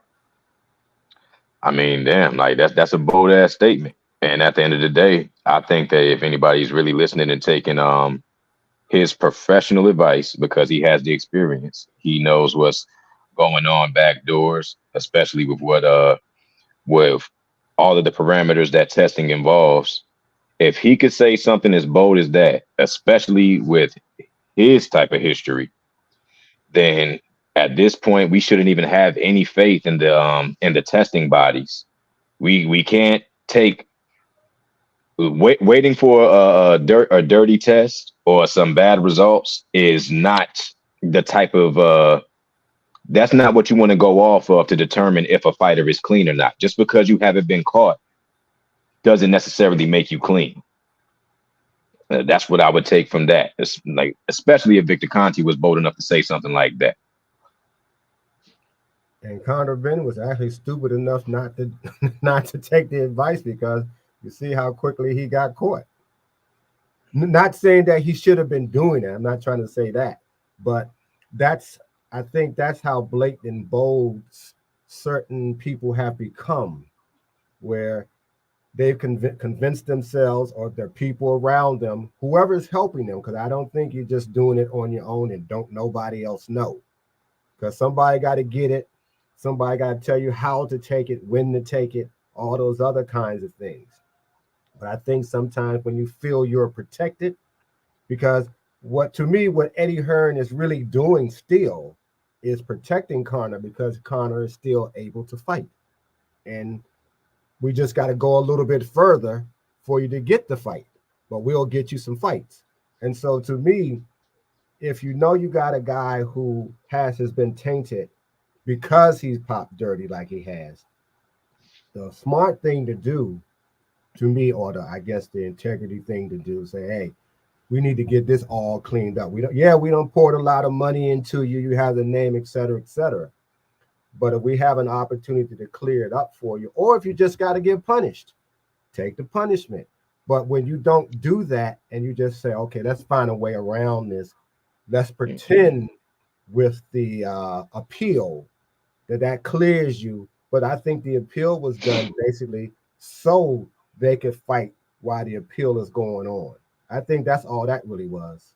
I don't think it was, we want to clear your name and we're going to stand on this. It's let this happen so we can do this over here across the pond. Mm-hmm. I feel you both on that. The issue that I have with it, since we're talking about integrity, we've seen this time and time again in the sport of boxing. As soon as someone get caught, instead of them saying, y'all caught me, y'all got me, they lie and say, no, something ain't right. No, it wasn't me. Somebody doesn't know. I hear a bunch of excuses, and the truth of the matter is, when you got caught, you've been taking it. You just got caught now. Right. That's what it is. You just got caught now. When you go back and look at the fight with Nigel Benn and Gerald, we got to keep it real that was a co-promotion. Nigel Benn and Gerald McClellan, between Top Rank and Eddie Hearn's dad. See, y'all got to know the history of boxing now. Mm-hmm. You gonna make me watch tonight? Dad was promoting Nigel Watch Benn. it. Watch all their fights. Oh, I am. Absolutely. I mean, I actually watch, Nigel Benn and Chris Eubank fights and all of that. It's damn near the only two guys I probably may have studied kind of extensively. Mm-hmm. But I haven't followed, the backdoor stuff that goes on in their fights and who's PD usage, like I haven't followed them to that degree. Yeah, watch Gerald as well. Absolutely. And Julian Jackson. Nigel Benn at that time was being promoted by Eddie Hearn's dad. Mm-hmm. This is why 95% of his fights was in the UK. Conor Benn's father, Nigel, I'm talking about now. Right. They were scared to cross that water. You can't. Well, he did against Iran Barkley, but Iran was already an opponent status at that point. No disrespect to him, but you know, he got a chance to fight for the world title. And but my thing is, right? You look at all the fights that Nigel Benn had before he fought Chris Eubank the first time, and we got to keep it 100. It was nobody on his resume to make you think that, oh yeah, he gonna be ready for Chris Eubank. And he lost twice to Chris. And there was nobody on his record in between that to make you say he gonna be ready for Gerald. Because see, when Gerald did that to John the Beast Mugabe, Mr. Greg, the world of boxing was like, whoa. And remember, he wasn't going past 3 rounds TKO and knocking people out. He was killing them. He was what they call a real killer. He was part of that killer's role of that era. And then when he did what he did to Julian. Jackson, bro, his next fight was with Nigel Benn. And that's one of the reasons I believe his performance, Nigel's performance was enhanced. And I thought they were just feeding him Nigel, just so that he has something to do. That's how I saw that fight. Yeah, because go ahead and beat up on him. Yeah, because I'm just saying it because I'm looking at his body transformation. You know what I mean? Oh, the man's body. I'm talking about. And Chris Eubank, he looks suspicious to me too. I ain't leaving him off the hook. But I'm just talking about Nigel right now. His body was cut up like a bag of dope in that fight. Look at his muscle mass in that fight. I saw it. And hitting this man behind the head the whole fight. He ain't had nothing for Gerald. He was swinging wildly. He ain't had nothing for Gerald. Gerald hit him, boop, bop, boop. He done fell in the ropes, almost out the ring. You know what I mean? I was wondering how he was standing up. Then all of a sudden now, you get all this wind, this power. He knocked Gerald down the first time, then he knocked him down again, and Nigel Benn seemed like he was ready to celebrate. And when he saw that the referee stopped that fight, because Gerald he was on his knee, he wouldn't even be able to get back up right away. Ref called it. You know, Nigel Benn was celebrating. Gerald got up, walked back to his corner. Nobody even thought that nothing was wrong with him. And he passed right out. He fell right out in the corner. Unconscious, just fell right out. And he's been in a coma for, I think, a week or 2 after that. He was in a coma for a while. He was in the hospital for a good long time. They took him out on the stretcher, and that's the last time you've seen his eyes open. Yeah, you know what I mean? As a matter of fact, I think he's gone blind. He went blind as well. Blind too? His life is just... Yeah, his life was basically, that was it for him. And I think he paralyzed, right? To this day. What? That's crazy. I mean, with them punches back here, I mean, they was... Yeah. He had a brain tumor. And we don't know if his hands was wrapped because they wouldn't take his gloves off. Yeah, I didn't even... When he got up, wild. It was instinctive and walked back to the ring and just, you know, because like I said, all the attention went over there. You'd have to really have been watching what else Nigel was doing to do what you did, realize he never took his gloves off and things like that. But I think the vast majority, and I was one of them, I'm looking at Gerald because I'm wondering, is he going to be okay? And it turns out he wasn't. He fell right out. That's despicable. That's despicable, man. And I think that, you know, especially for the people, you know, it also gives you insight when you actually look at what these drugs do. Like, we hear all the scientific names and stuff, but a lot of people don't really know what type of advancement comes with taking these substances. The fact that a lot of these people were putting this stuff in horses, you know, like to increase animal performance. So, and you know, the side effects are deadly as hell. That's why it's like you really got to analyze the confidence level of these fighters who are willing to play with their bodies to that degree and to seek the type of advantages that it gives, because the side effects are deadly as hell. You know, like and long term, you know, you mess around, grow a titty on your neck, You know what I'm saying? As a grown man, and like, why would you? Obviously, whatever they read on the pro side was way bigger on the con side, and they actually put themselves in a place mentally to where it's like, hey, I'm willing to risk it, man. I'm willing to risk my livelihood, well-being. I'm willing to risk my legacy, my career, all of that. You have to be in a very dark place mentally in terms of confidence wise. I think that, like that's something to be psychoanalyzed. And yeah, man, I just think that you can't put it past nobody who has, as Nigel Benn has said, that was Nigel Benn, right? That you had pulled up in that excerpt talking about he cheated and right.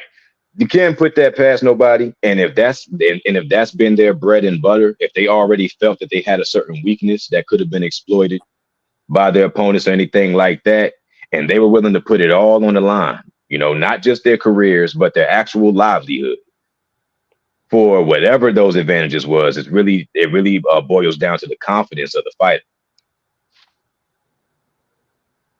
Right. That's kind of stuff that happened because of the time period.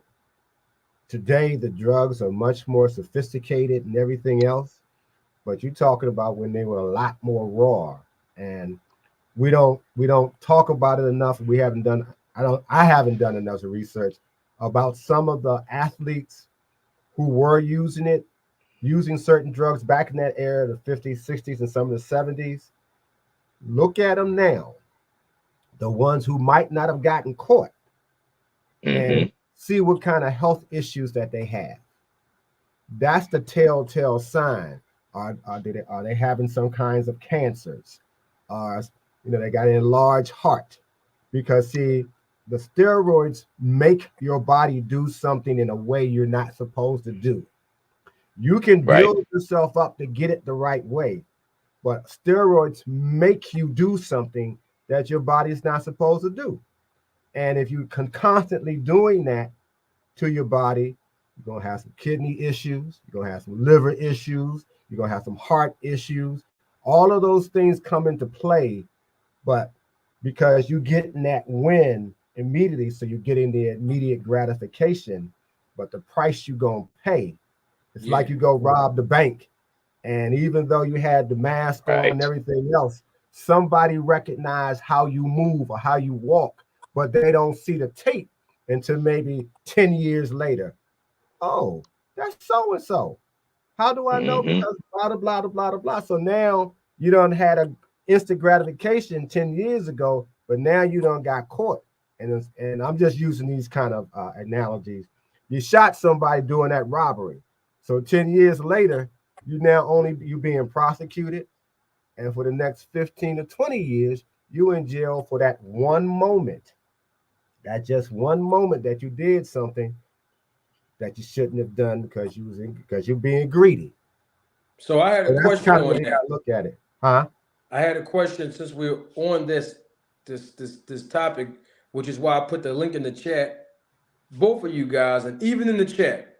And if you're watching the replay of this live, please feel free to engage in the comment section because I genuinely want to know. I posted and published the full interview that I conducted with Tim Montgomery last night. I mean, he dropped a lot of jewels in it. It was a 2-hour interview, exclusive. I'll start with you, Ironheart. What was your assessment overall about the interview? Is there anything in the interview that stood out to you, or a few things? What was your take on that interview, man? I think the interview was revealing, to say the least. Very insightful to actually hear from somebody who was honest enough to not only admit that they, about his dealings with Victor Conti and all of the above, but the reasons why somebody being in his position, somebody already being great, would lean towards, would risk their legacy to associate themselves with, and, with certain individuals who are apparently going to taint their legacy at the end of the day. But I think that he made a valid point, not that it's justifiable, But when he said that, you know, we want to stay on top, we don't want to go to the athlete's junkyard, and you also want to make sure that the athlete that you're dealing with has the aerodynamics and everything, you know, all the prior makeup to hold a V12 engine or whatever the case may be. I think that it was very insightful and very honest. I don't think that you could have gotten that out of a lot of other fighters, and I think that it's a very common mind frame that anybody who's dealing with Conti now or back then, this is essentially what they're looking to do. You know, whether you do it at the infancy of your career or if it happens on the come up, and when you get to the top and then you end up getting this person's number, hey, yo, if you want to stay at this level, I know somebody that could plug you in with XYZ. Yeah, it was very, very insightful, man. And I think that it gave a lot to analyze in terms of how far after that interview, I mean, how far could you really rely on testing? How far can you rely before you become the fool yourself to need a dirty test to determine if a fighter is dirty? You know, I think that if you have if you got a keen eye and you're making great observations, we can see all of the signs leading up into it. We don't necessarily need to go too far. We don't need to be a part of VADA any more than we need VADA testing result to determine if somebody may be dirty. Like I said, just because you didn't get caught doesn't necessarily make you a clean fighter, doesn't make you a clean athlete. And that's the biggest takeaway that I got from it. And he also pointed out a lot of loopholes that are involved in the testing process. And so, yeah, that's my insight on it. Got you. I do want to ask you a question, Ironheart, and I'm reading it now. And your comment on that video stuck out to me, and I want to ask you to expound on it since you said it publicly.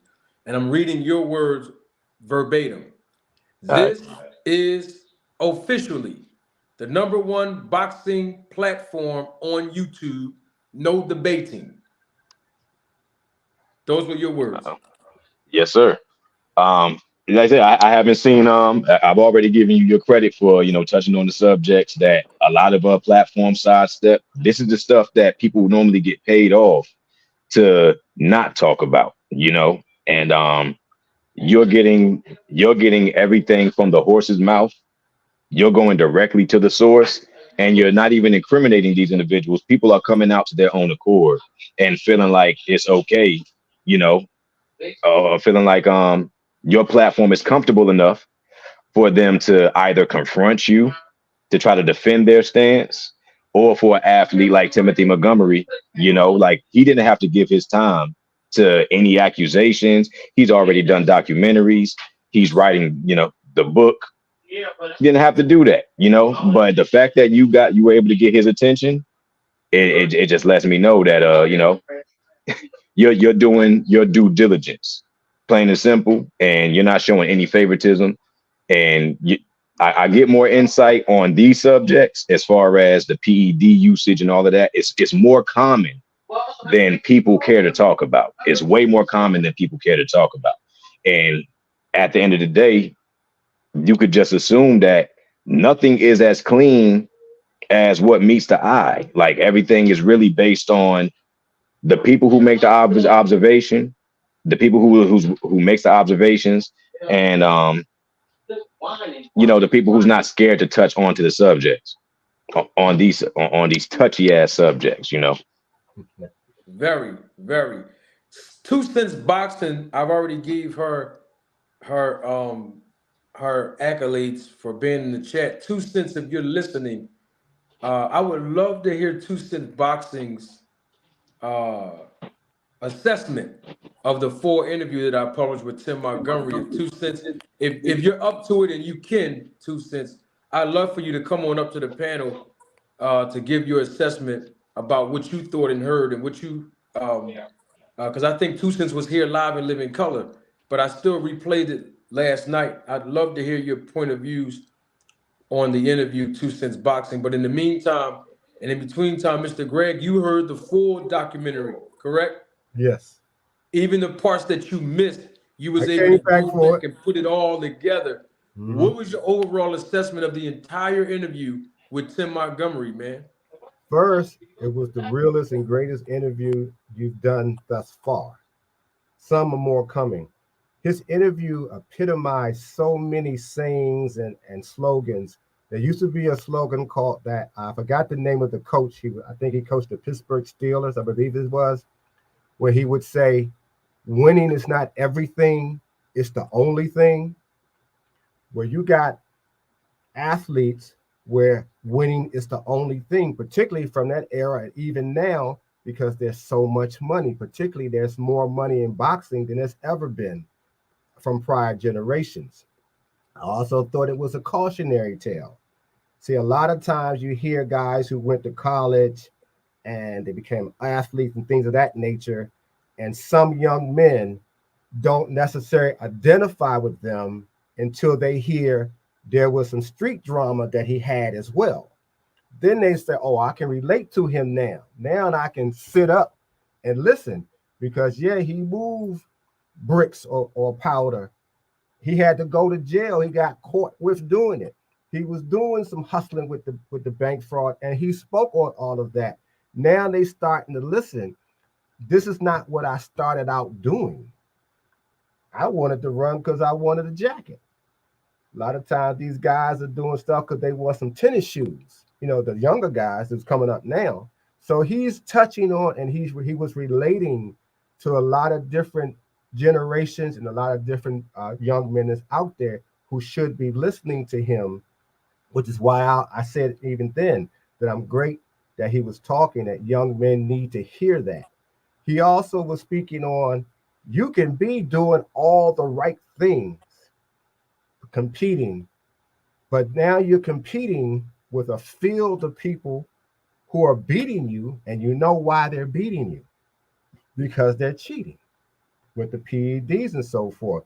So no matter how hard you training, how much you do all the right things, they're going to always have that edge against you. So you got to make a decision whether I'm going to leave the sport, speak out about it, or jump in. And in that case, he made a decision because he got addicted to, and money can be very addicting. He got addicted to the money, to the That fame. cash, Mr. Greg, he said that cash from in the back. Yeah. That door you walk in there. Yeah, you want to go ahead and get you some stacks too. You want paper as well. So and that's where you have to make a hard decision. That's always hard. Let's just say you got a baby, mortgage is due, the car in the shop, mama probably got some sicknesses, and it's going to be extremely hard for the greatest of man who has so much integrity to say, in spite of all of this, I'm not going to do it. You're going to fall prey to it. And it has nothing to do with whether you have any confidence or not. You've been put in the position, this is the field, and this is how this game is now being played. The promoters had to do the same thing with King and Aram, who was at the top of the food chain, but they understood they had to pay the sanctioning bodies some money to get rankings for their fighters. That's just how the game was played. It wasn't that they wanted not saying they were just the most integrity guys ever, but that's how the game was played. And so he was putting that out there as well. Sometimes it's not just because you want to be bad. Sometimes you're in a bad situation with bad people, and if you stand, you got to get bad with them. So all of that, and I'm getting hyped about it because I was feeling all of that, because I think I might have told you about the time I got accused. Yeah, you did. You and so you find yourself like, you know what I mean? You're not even trying to do this, but you find, okay, you there now. You're going to have to pay a price down the road, which is, I had to do that as well. But I love the fact that he was on there and he didn't try to sugarcoat anything. He didn't try to BS nobody. He came from the start like a runner. Came out right out the gate. Hey, and I ain't even get caught. That's what he told us. I ain't get caught. But yeah, I was part of that game nevertheless, because the man that I was doing business with still told on me or talked about it. I got jammed for trying to fight it, doing something else. So when you look at that interview, it was like, my God. He came right out the gate, Mr. Greg, and was like, I ain't never test positive I ain't never test dirty. So Right. back to Ironheart's point, just cause a person, and let's reframe that in boxing. Just because a boxer do not test dirty does not mean they're not cheating. Mm-hmm. He And didn't one more test dirty. thing, He one did more not thing. test dirty. But he He said, could have look, he could have I, stayed I on that too. He could have said, Victor just lying. I ain't never tested dirty. But that's not where he went. And that's where that's where part of his redemption was, that he didn't just decide I can still hide behind I never tested dirty. He yeah. didn't do that. And that comes down to who you really are inside. You might make some mistakes, and all of us do. But when it came down to being honest, when it came down to sharing his story, he shared his real story. He could have BS'd us and said, hey, I was around it, but I ain't do it. Never tested dirty, blah, blah, blah, blah, blah. He didn't even try to go that route. He made sure you understood I was just a part of this as everybody else. I just didn't get caught by those who were testing. And that's why his story is more compelling to me and more honest and more worth young men who might not be in sports but might be doing some other stuff need to just sit down, watch it 2 or 3 times till they get all of it, because there were so many lessons, as you say, so many jewels that were dropped in there that you can glean something from yourself, regardless of whether you're in corporate America, whether you're in the back room, the boardroom, whether you just got a job, of how a man has to conduct himself, even when he's made some mistakes and even when he's gotten in trouble. To me, that's how you conduct yourself when you're going to talk to other men. And I love them for that. I got a question for both of y'all, relative to the same subject. So I'm sure we all have children. No children? All right. But you got somebody that you care about, let's say Oh, a yeah, I mother, got grandmother. for nieces and nephews and grandnieces and nephews. See, there we go. Right. Yeah, So yeah. let's say one of them is sick, any type of cancer, you pick it, whatever. Cure for cancer happens to cross your path, but you don't have enough to afford it. It's like $1.5 million, whatever. You just so happen to have $1.4 million or less, right? Let's say you ain't got nothing. Let's say you don't have a damn thing in your pocket and you don't have no way to get to the million, but you have a clear opportunity to get this cancer to save that loved one. Would you risk stealing that cure for the sake of your loved one? And are you comparable to the average thief who just steals for the hell of it? That's an interesting, and it touches me because I've already lost 3 of my siblings to cancer, and currently Sorry to hear that. have the oldest who's in stage 4 right now. Wow. So I'm sorry to hear that. Yeah. So if I found myself in that situation, I'd have to tell you, I probably, if it was going to be a cure, I would more than likely make that decision. That's your opportunity. One, because I already know what the other 3 went through. I watched that. I watched them going through all the pains and the dementia and, being scared and finally leaving. I've come home. I used to watch and take care of my mother. I came home and found her gone. So those pains that you feel when you've lost someone, and you always are going to ask yourself, just like with my mom, suppose I had got to the house earlier or came the night before. You're going to ask all of that. And so with that question you just had, you gave me the opportunity to change all of that. And the price I would have to pay was I would have to steal it. Would I do it? Yeah, I would. Because I don't everybody who's lost a loved one or lost a mother, father, sister, and brother, they know what that pain is. You know, because I can't ever say if I never experienced it, well, I know how you feel. Yeah, I do know how you feel because I've felt it. And I know that with that question, that opportunity was there that I could get at to them. Yep, I'd have to say I would. How about you, Marty? Well, you know me, I always keep it 100. If there's a cure for it, you said it was a cure for it. Yeah, it's a cure. It's Is right this there the, in your hands. It's tangible, like it's in a bottle. It says cure for Marty's daughter's ailment. Like this is for you. This is your opportunity. Are you going to go try to hustle to get that 1.5 million, or are you going to take the opportunity to save your child's life right then and there? And are you comparable to the thief who steals for the thrill of stealing? well, I told you earlier, and I got to stand on what I told you earlier. You brought the Bible up, so that's what made me refer to it.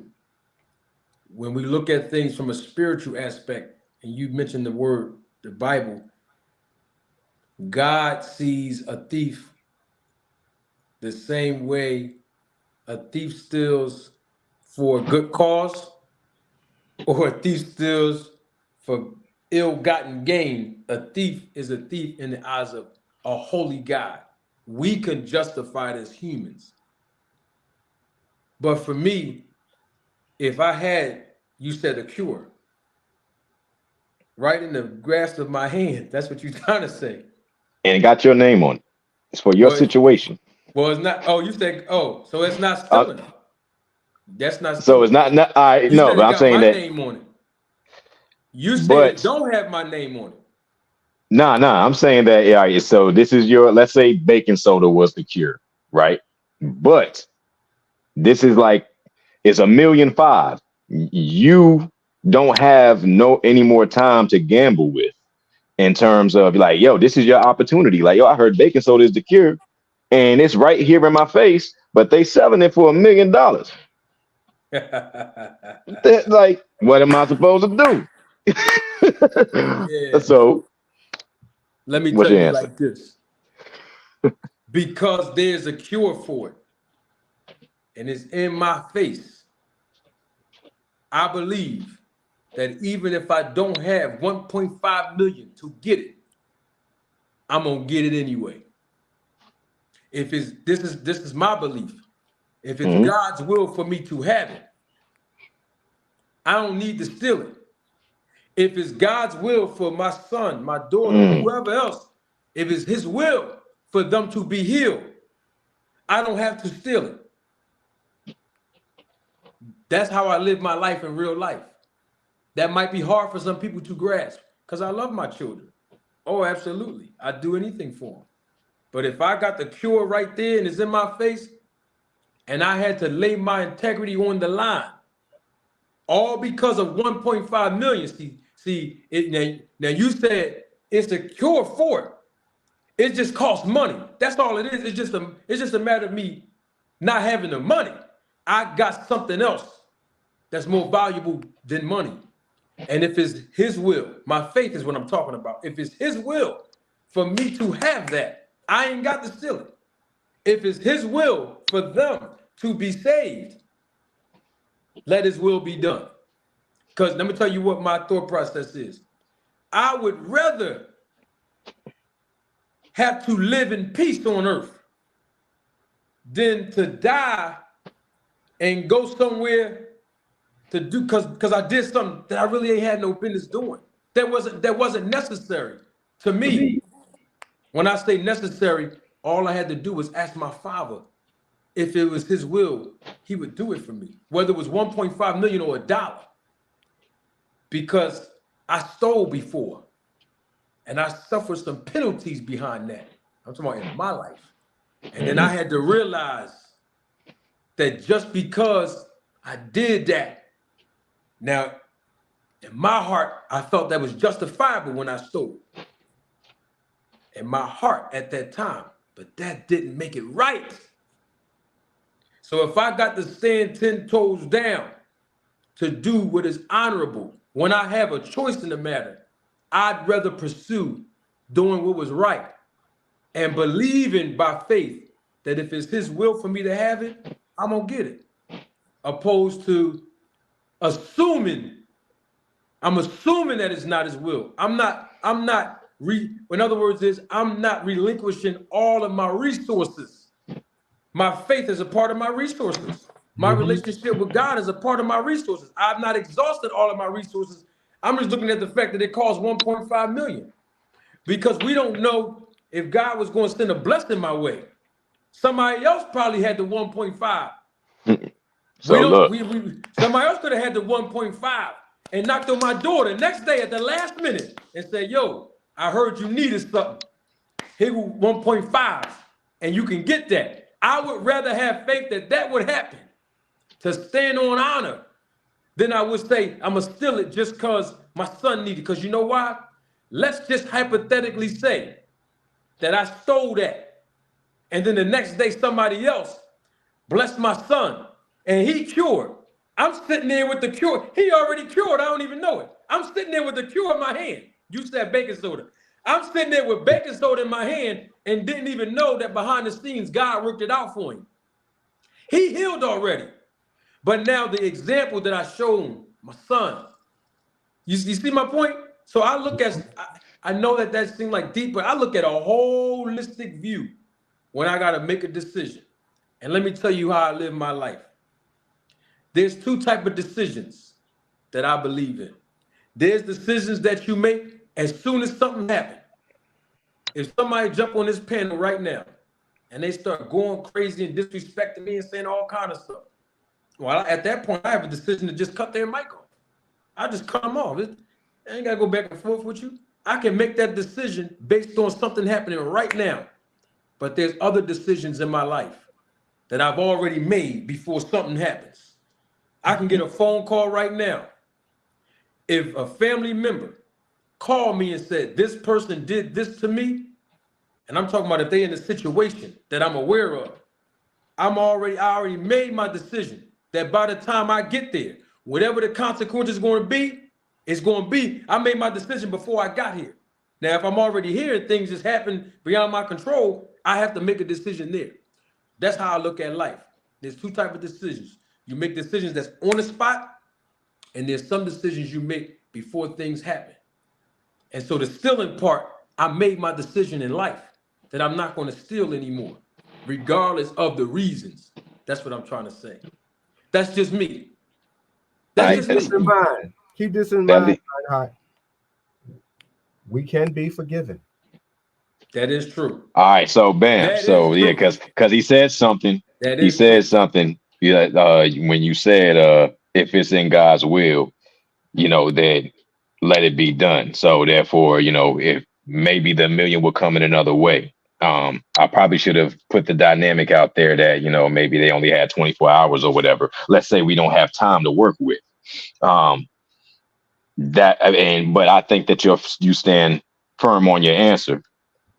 I think that if God ain't want me to steal it, he wouldn't even put it in my damn face.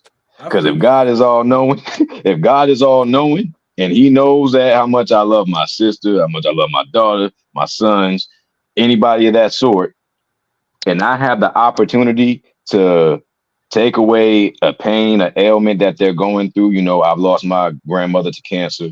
I just lost my older brother 2 years ago to some unsuspected heart problems. Sorry to hear. So, yeah, I appreciate that. Yeah. But anytime, if I had the opportunity to preserve, my loved ones, even if it comes down to hunger, like, let's say, we all need some form of sustenance or whatever the case may be for our well-being. So if money stops, if like right now we have this economy situation, the dollar could lose its power today, tomorrow, the whole economy crashes. Is that going to stop hunger? And is that going to stop me from eating? This just means I'm gonna have to probably go into more brute means to acquire what I need. You know, unfortunately, God's going to have a whole bunch of lashes to give me once I get up there. If I'm ever in that situation, because of course, I wouldn't step on nobody's toes or take from nobody else, you know, but I think that I'm looking at the aspect of you saving the life of your loved one as Let opposed to me you ask you being a a thief. question. Let me ask you a question, Ironheart. Yes, sir. What if you had access or opportunity to that same cure? Let's use baking soda, right? 1.5 million. It's in your grasp. It's in your grasp. Nobody else going to see you right now. They might find you later on. We don't know, but they might not know you're going to steal it. 1.5 million is the cost. It's in your grasp. It's the cure for cancer. Oh, yeah, cut me straight off. The person that you can't stand, you don't like them, and you know they don't like you. Would you steal that cure and give it to them for them to live? A person I don't like or a person I don't. No, Oh, hell no. The person you don't like, you can't stand them. They're an enemy of yours, and they can't stand you either. They don't like you either. You got access to the $1.5 million worth of baking soda, which is the cure of them dying from cancer. Would you steal it and just and go ahead and cure them? Would I cure the person that I don't like? You want me to reframe it? No, that's what you're asking me. I'm asking you. Is that what you're asking me? Would I cure the person that I don't like and that doesn't like me? Would I cure my enemy? Would I Right, steal you it got for? access. You got access to it. You got the opportunity the same way you had that same opportunity for the person you love. You got the opportunity right there. It's in your grasp. It's in your. You got. Would you do it? If that person was smart, they would love me. Because if they No, they don't like you. They hate your guts, and you hate them. You know where I'm going. You know where I'm going. Though. They don't like If that you. person was You don't smart, like them. Would you do it? man, I ain't saving that. Absolutely not. Absolutely not. No, I would never save nobody who has ill will towards me, or unless like there could be a circumstance, a dynamic where maybe God could be testing me or whatever. It would be highly likely that I may fail the test. If it's based on that, if it's based on that, and God just gonna have to look, Lord, why would you send them? Why not? Why wouldn't you do it? If that person's not close to my heart, then it's not even my concern of their well-being. Like, and that's just how I've actually, been in, a lot of fights. I've been in situations where I've been betrayed to the highest of levels, people that I've taken from homelessness, literally. Like, you think I was Mother Teresa out here. And some of these people have put me, in all sorts of statements and all sorts of situations where you can't capitalize on my ability to be a good person if you're an enemy towards me. Yeah. And I've had the same scenario with family, blood-born family who've done things to me that, unfortunately, because you're family, I literally can't even forgive you for it. I can't ask you. You couldn't ask your brother why they tried to hit on your wife. Yeah, this is an automatic no. You know that, you know what I'm saying? You know certain things that violate certain principles to where we can't even have the discussion of why you did it. So yeah, if it comes down to that, I would never save mine. As a matter of fact, I'm gonna take that cure and double the price. I'm gonna take it and double the price. I'm gonna make it harder. I'm probably the worst person you can be in that scenario. But yeah, that's my answer, Mark. Now, let me tell you why I asked you that question. Because that's my thought process. Let me go a little deep for you. The way I had to learn this. This is not overnight that I got to this place. The way I live my life and the decisions that I make isn't predicated how other people function. I had to learn how to not allow how someone else behave dictate how I behave. I decide whether I'm gonna stand 10 toes down or not, or have integrity or not. It don't have nothing to do with nobody else. So whether my child needed the cure for me to steal it, or somebody I don't like, it's still me stealing it, irregardless of the reason. The reason why I'm saying that is people always say, Manager Marty, I noticed that under pressure, you're always calm. You're always relaxed. You always seem like you have a sense of patience when people jump on the panel and in the chat and they say all kind of crazy stuff to you. You know how to get them to a place of being reasonable, or they got to go. It don't make a difference. See, I already made my decision of whether or not I'm gonna stand tall, regardless of the situation. And so what I'm saying is to go, take it all the way back to YouTube and boxing. It don't matter if YouTube only push my content for me to get 2 views. As long as the education and information on what I'm speaking on, whether it be raising awareness for PEDs in boxing or just the education of boxing or the business of boxing, I'm okay with that. It don't make a difference because I made my decision before I turned this camera on that I'm gonna provide entertainment and education for the people. Because if that's the case, there's people that can't stand my guts right now. I ain't did nothing to them, never even met them in person. They cannot stand me. But the thing is, deep down in their soul, and I know they listening to me right now, and they watching the replay, they're gonna watch the replay of this too. Or somebody else gonna share it to them. Deep down in their soul, there's 2 facts. Number 1, they know I know. And number 2, they scared to come over here and deal with me. And when I say deal with me, I'm talking about having a conversation. So what has to happen is because of who they are as a person, they got to insult me, call me names, steal my content, flip my content, throw shots at me by using the content. I already see what they're doing on YouTube. I'm talking about other content creators. I see what they're doing. People send it to me, they email it to me.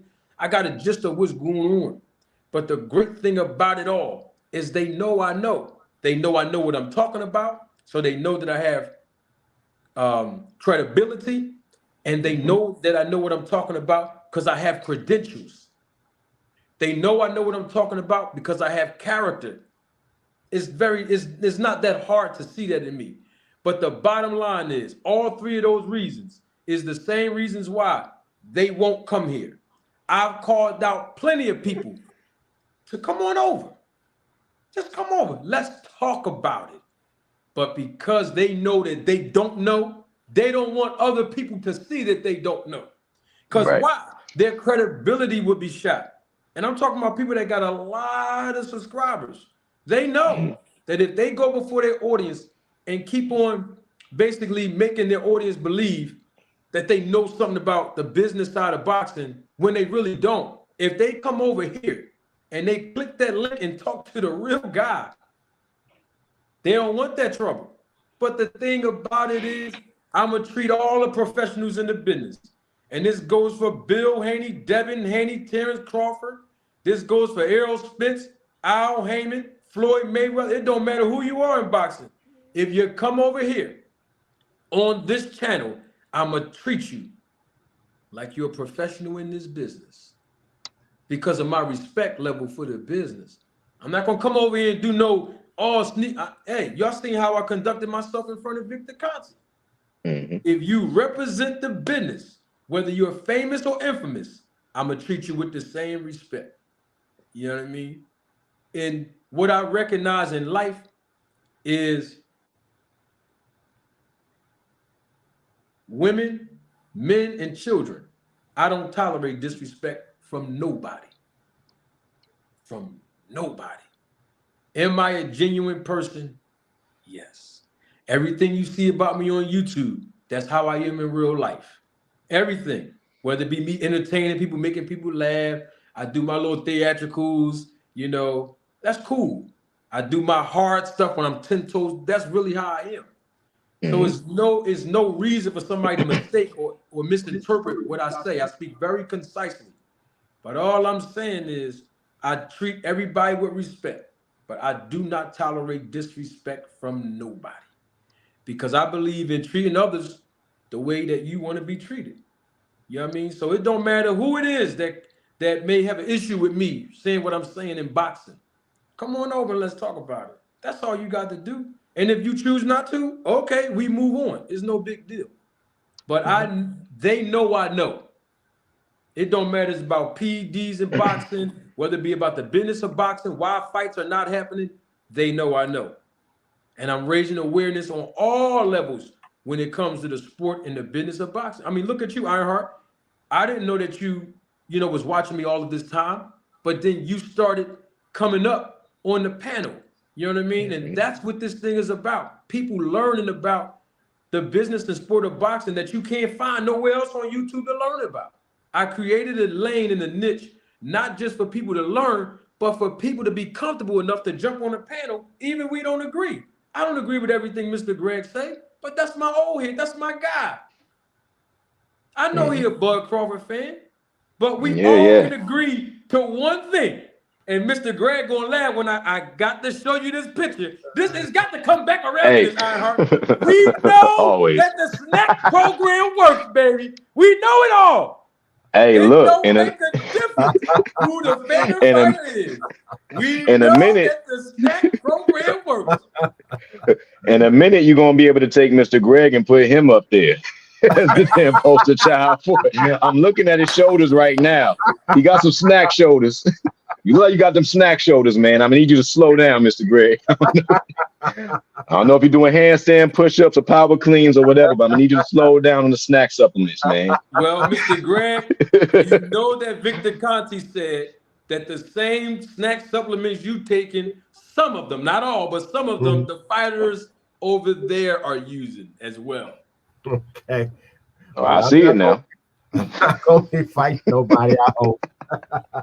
But it's funny that what you said about something earlier about the enemy, because I think all of us in some kind of way, as we got older, somewhere down the road, ran across somebody that you remember, I couldn't stand this SOB. Yep. And y'all might be working at the same company, or maybe a whole nother situation that comes along, and where you got to ask yourself, because they might need you for something.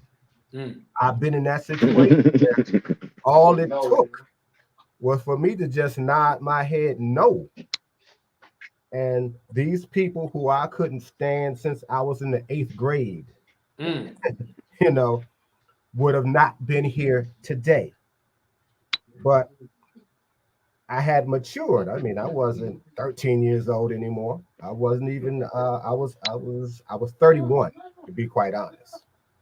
And how you feel about yourself, how you develop, what kind of man you really are, that was a moment where I could have said, or I could have been, because that's how I felt when I was 13.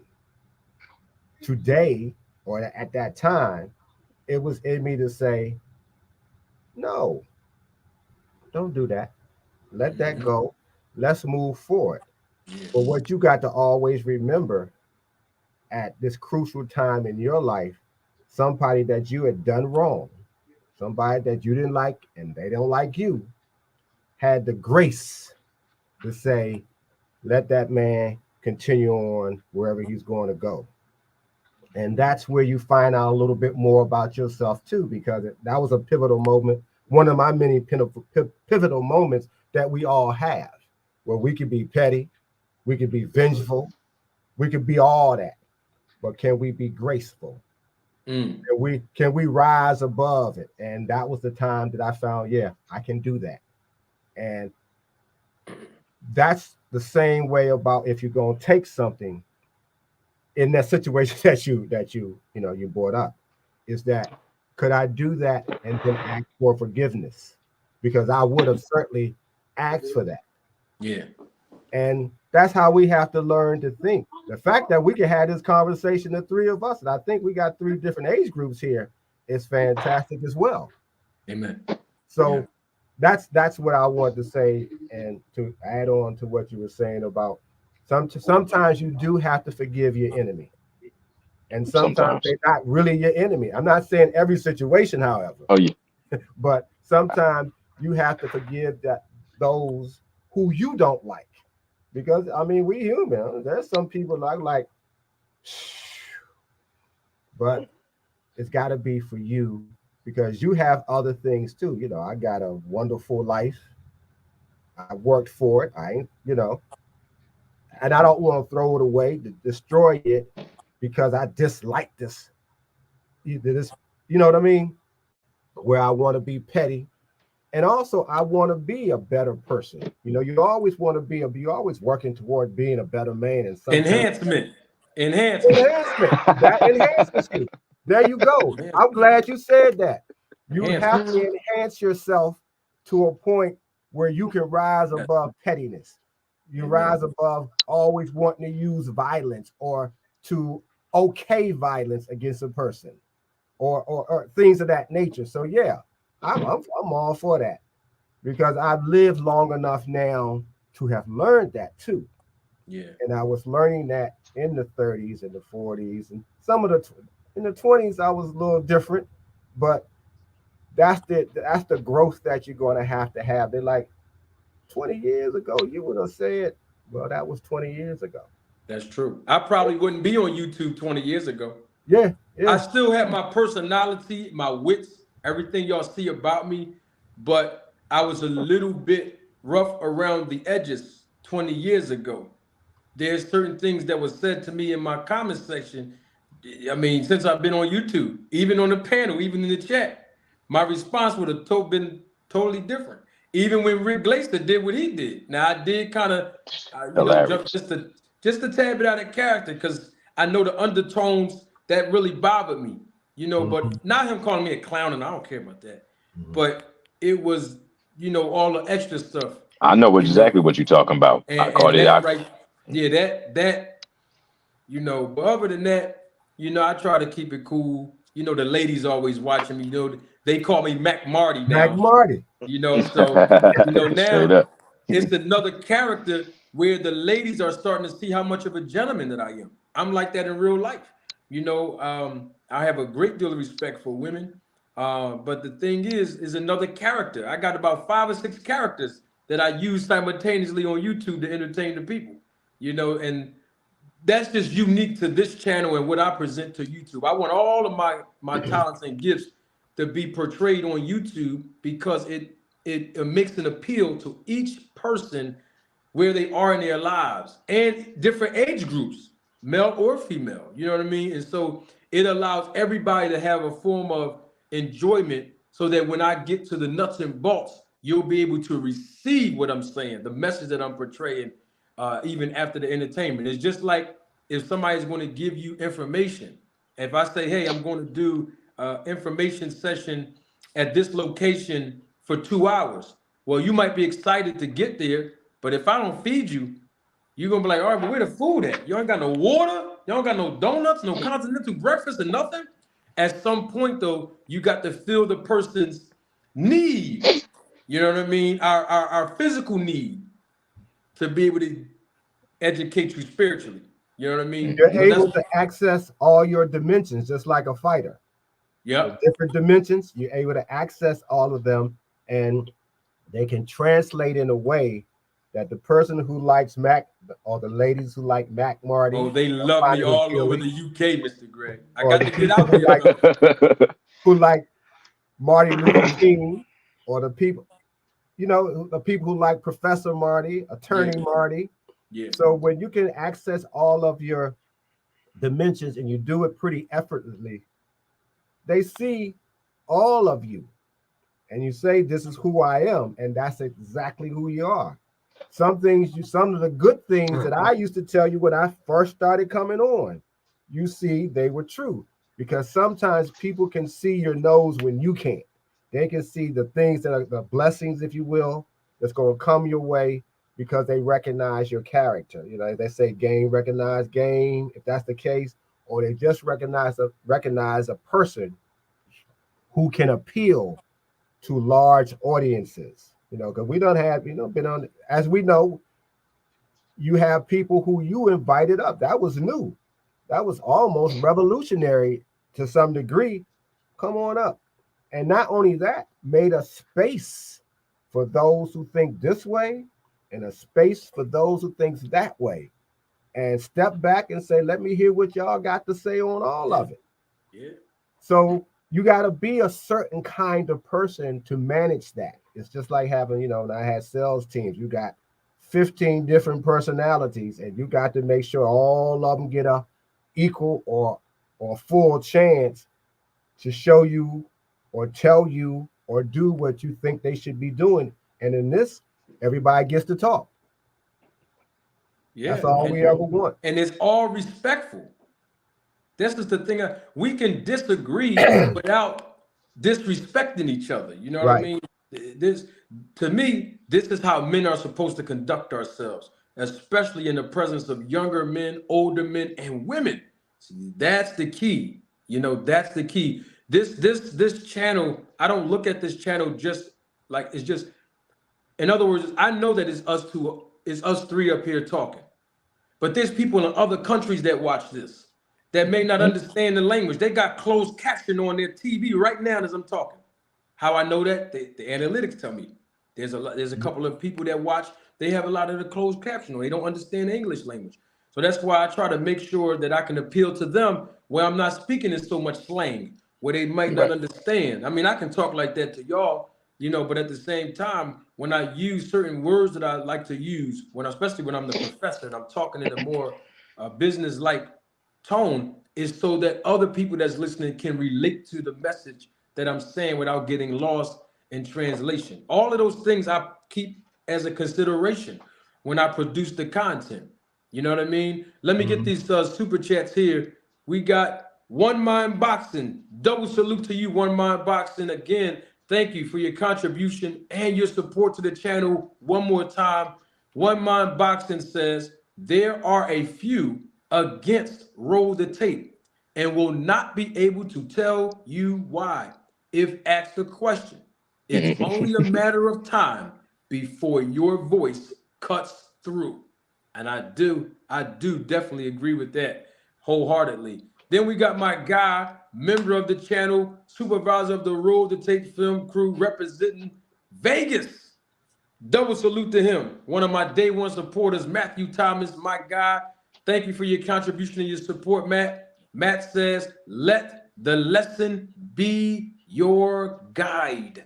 And that is from a guy who started, he's the one, I got to give credit where it's due.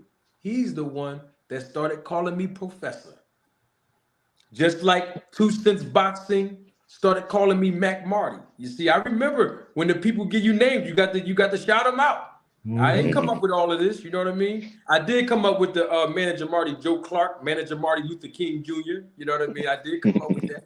Manager Marty X, you know what I mean? So, but I give credit to where it's due.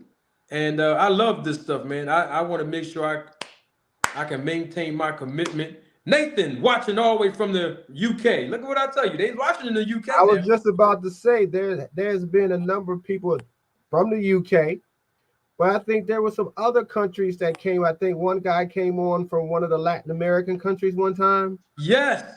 The guy from, I forgot the name of the country. He was on the panel. Yeah.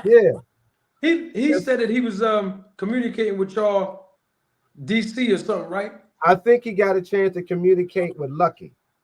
Okay. I think that's who it was. I think it was Lucky, because Lucky's in Baltimore, right? Yeah, Lucky's in Baltimore, DMV. Yeah, I think he was telling them about a gym. That was another guy who came here as well, who Lucky was saying come to the gym and where Tank trains at. Upton Gyms, yeah.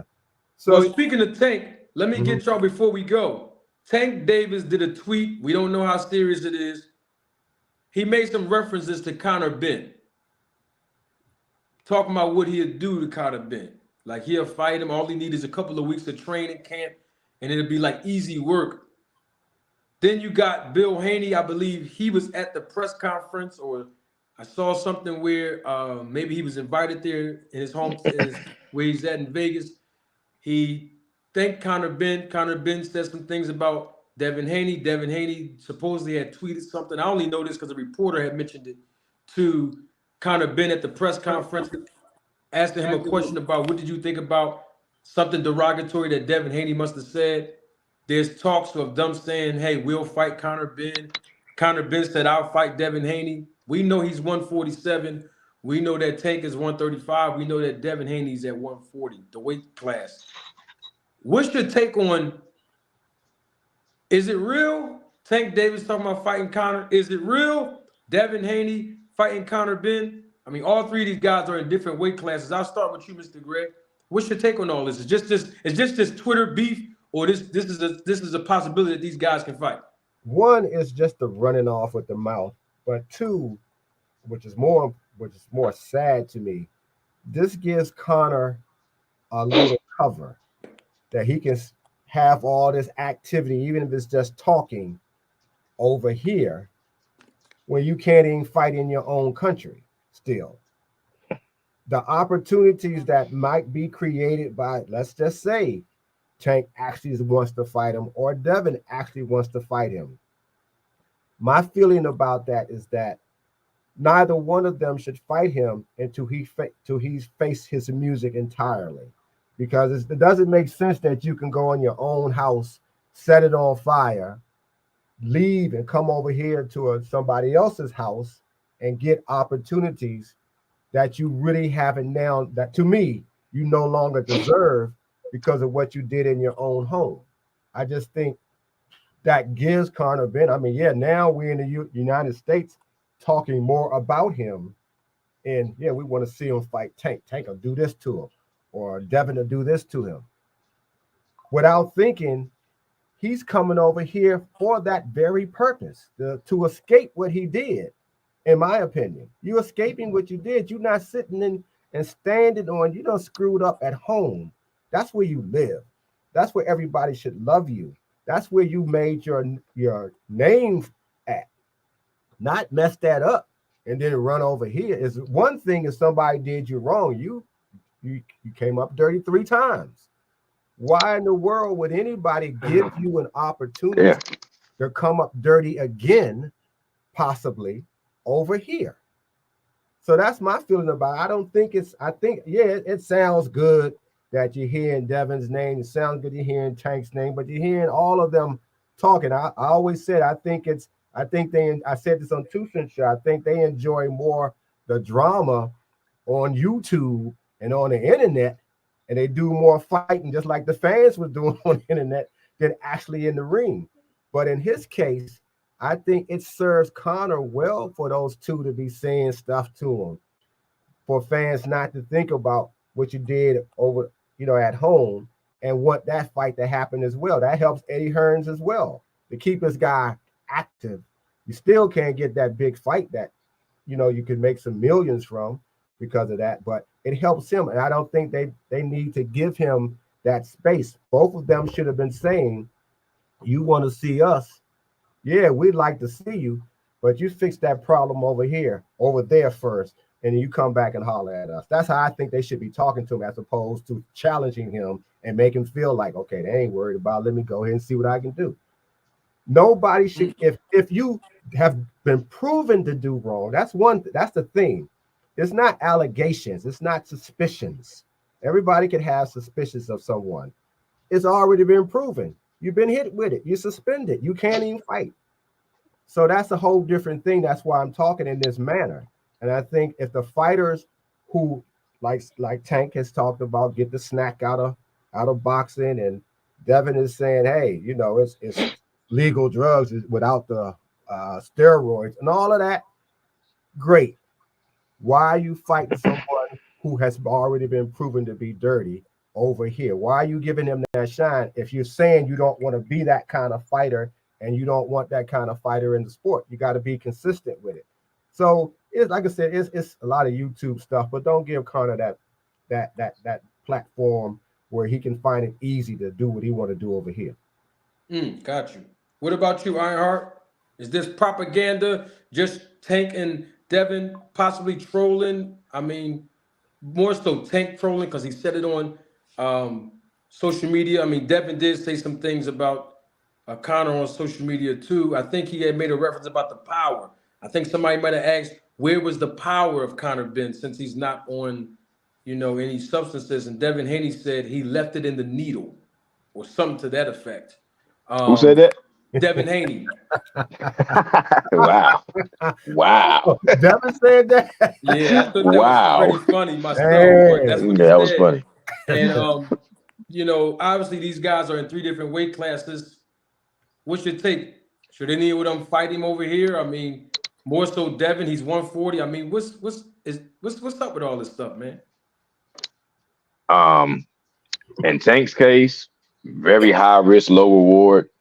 Very high risk, low reward. In terms of he has nothing to gain and everything to lose, especially to somebody with somebody who has the PED, not allegations, but it's now been proven. Somebody who has it in their system and somebody who's willing to take it.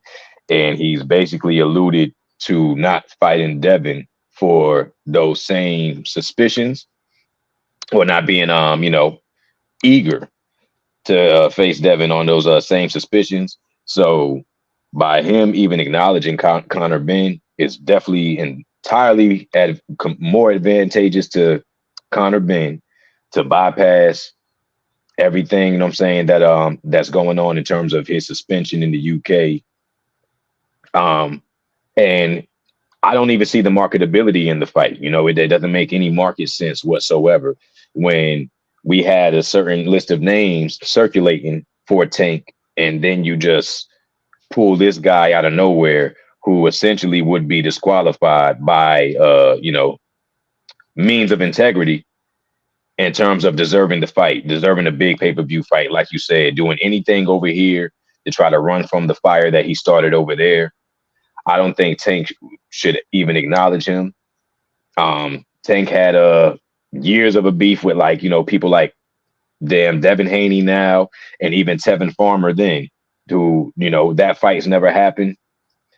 And if you if he excludes that and looks past that and then makes way for somebody like Conor Benn or anybody who's had PED usage attached to their resume, then you're going to open the floodgates for people to say, just like they're kind of trying to say now, why does it matter if Victor Conti's in the sport? Why does steroid allegations matter if you fought this guy? If you're willing to fight this guy at the height of the controversy, then you should be willing to fight anybody on steroids. So I think I think for the sport itself, it'll completely it's more of a chance of it affecting it negatively than positively. And I don't think that Tank in his position should acknowledge Conor Benn on any level. Devin Haney, he might have more room to make the fight for himself because, of course, he still doesn't have the largest of fan bases. And I think that he does need a marquee win and a clear win over somebody who they, perceive to be dangerous, just to get more people on his side. I don't think it does. I don't think it does what maybe fighting a Teofimo or somebody of that stature would, or even a second Lomachenko match. But Devin Haney has more leeway to make the fight and make it advantageous for him so that he could utilize it to capitalize and put himself in a better position in negotiations for bigger fights. But I don't think either one of them should really acknowledge him, especially not at this time. I think that he should just stay over there. We have enough cheaters over here. We have a big integrity problem over here. And we even had Canelo with his situation. It's like his clenbuterol issue got swept right under the rug. So we can't have so many of these fighters given these big positions or given these opportunities that other fighters are more credible and qualified to take advantage of.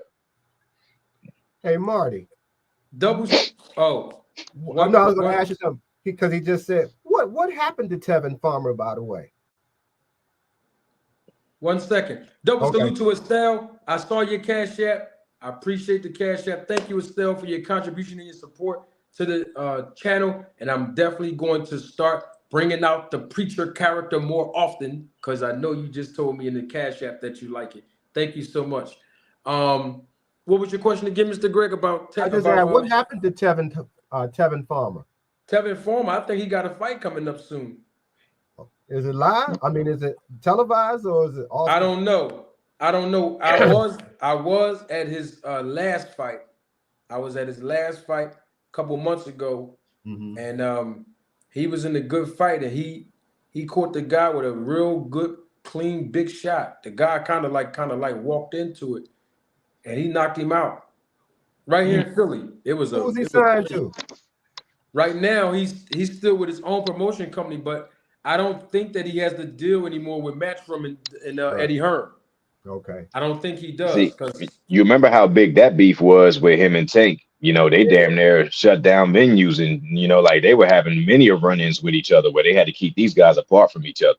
So it's like, why has that fight not been made yet? If you want to go dig somebody, you know, if you want to go pull somebody up to your level, so to speak, knowing that Tank is the bigger draw, and you had a bigger rivalry, I would say, you know, of course, with Baltimore and Philly being right there, you know, they had a much bigger rivalry, and it has more marketability. Especially Tevin Farmer's an exciting fighter. You know, I think he's very good stylistically. So I don't see why that fight has just like dissipated. And now we're talking about Conor Benn or Devin Haney, anybody that has PD. Nah, man, go, you know, fight the guys with the rivalries that make market sense. Well, if anything, lose a fight. Yeah, he lost to JoJo Diaz. Right, that's lost what the belt. Happened. But see, what it boils down to is what I've been saying all along, and I've been saying this for over a year now. Tank Davis, and I can pull up the content from all the way back.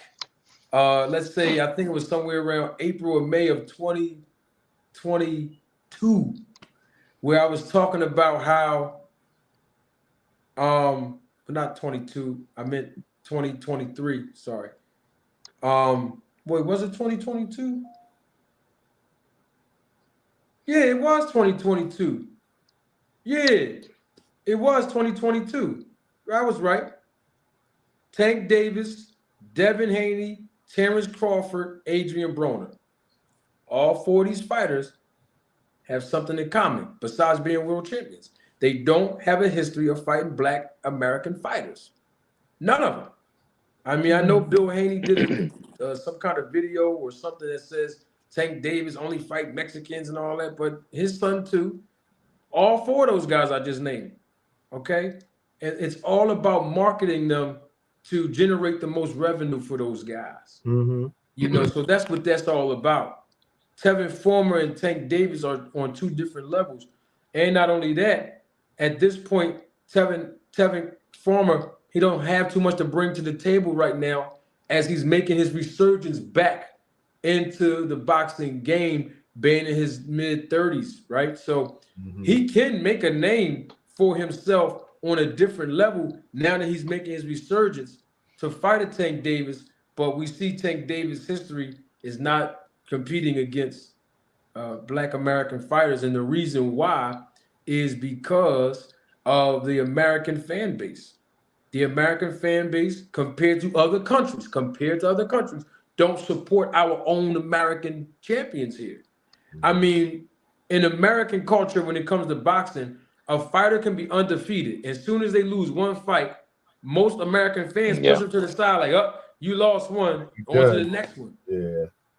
And unfortunately, that's been the way things been so far. And that's why some of the American fighters, they have this thing is, I don't want to lose one fight.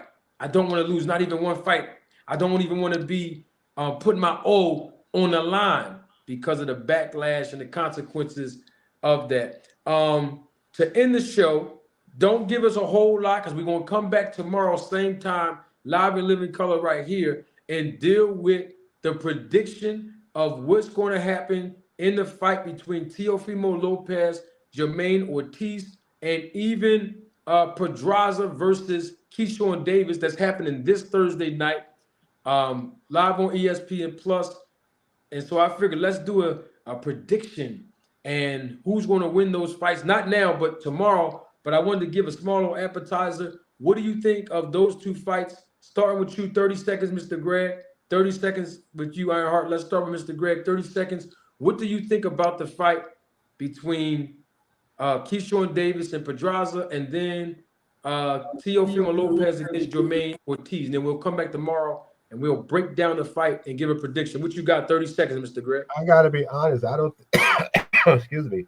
I don't think much of either one of the fights, to be quite honest. I like Keyshawn and I like Teo, but I don't think much of those fights. I think those are the fights that just were easy to make. They get a little money, but I don't think that's enough fights. So that's kind of all I got to say about it. Hey, that's fair enough, Mr. Greg. Ironheart, what you got for us? Last 30 seconds. I hate to parry right behind you, but that's exactly how I feel. I definitely don't want to show bias in terms of because I do know a little bit more about Teofimo, of course, Jermaine Ortiz. Not enough for me to make a sound prediction.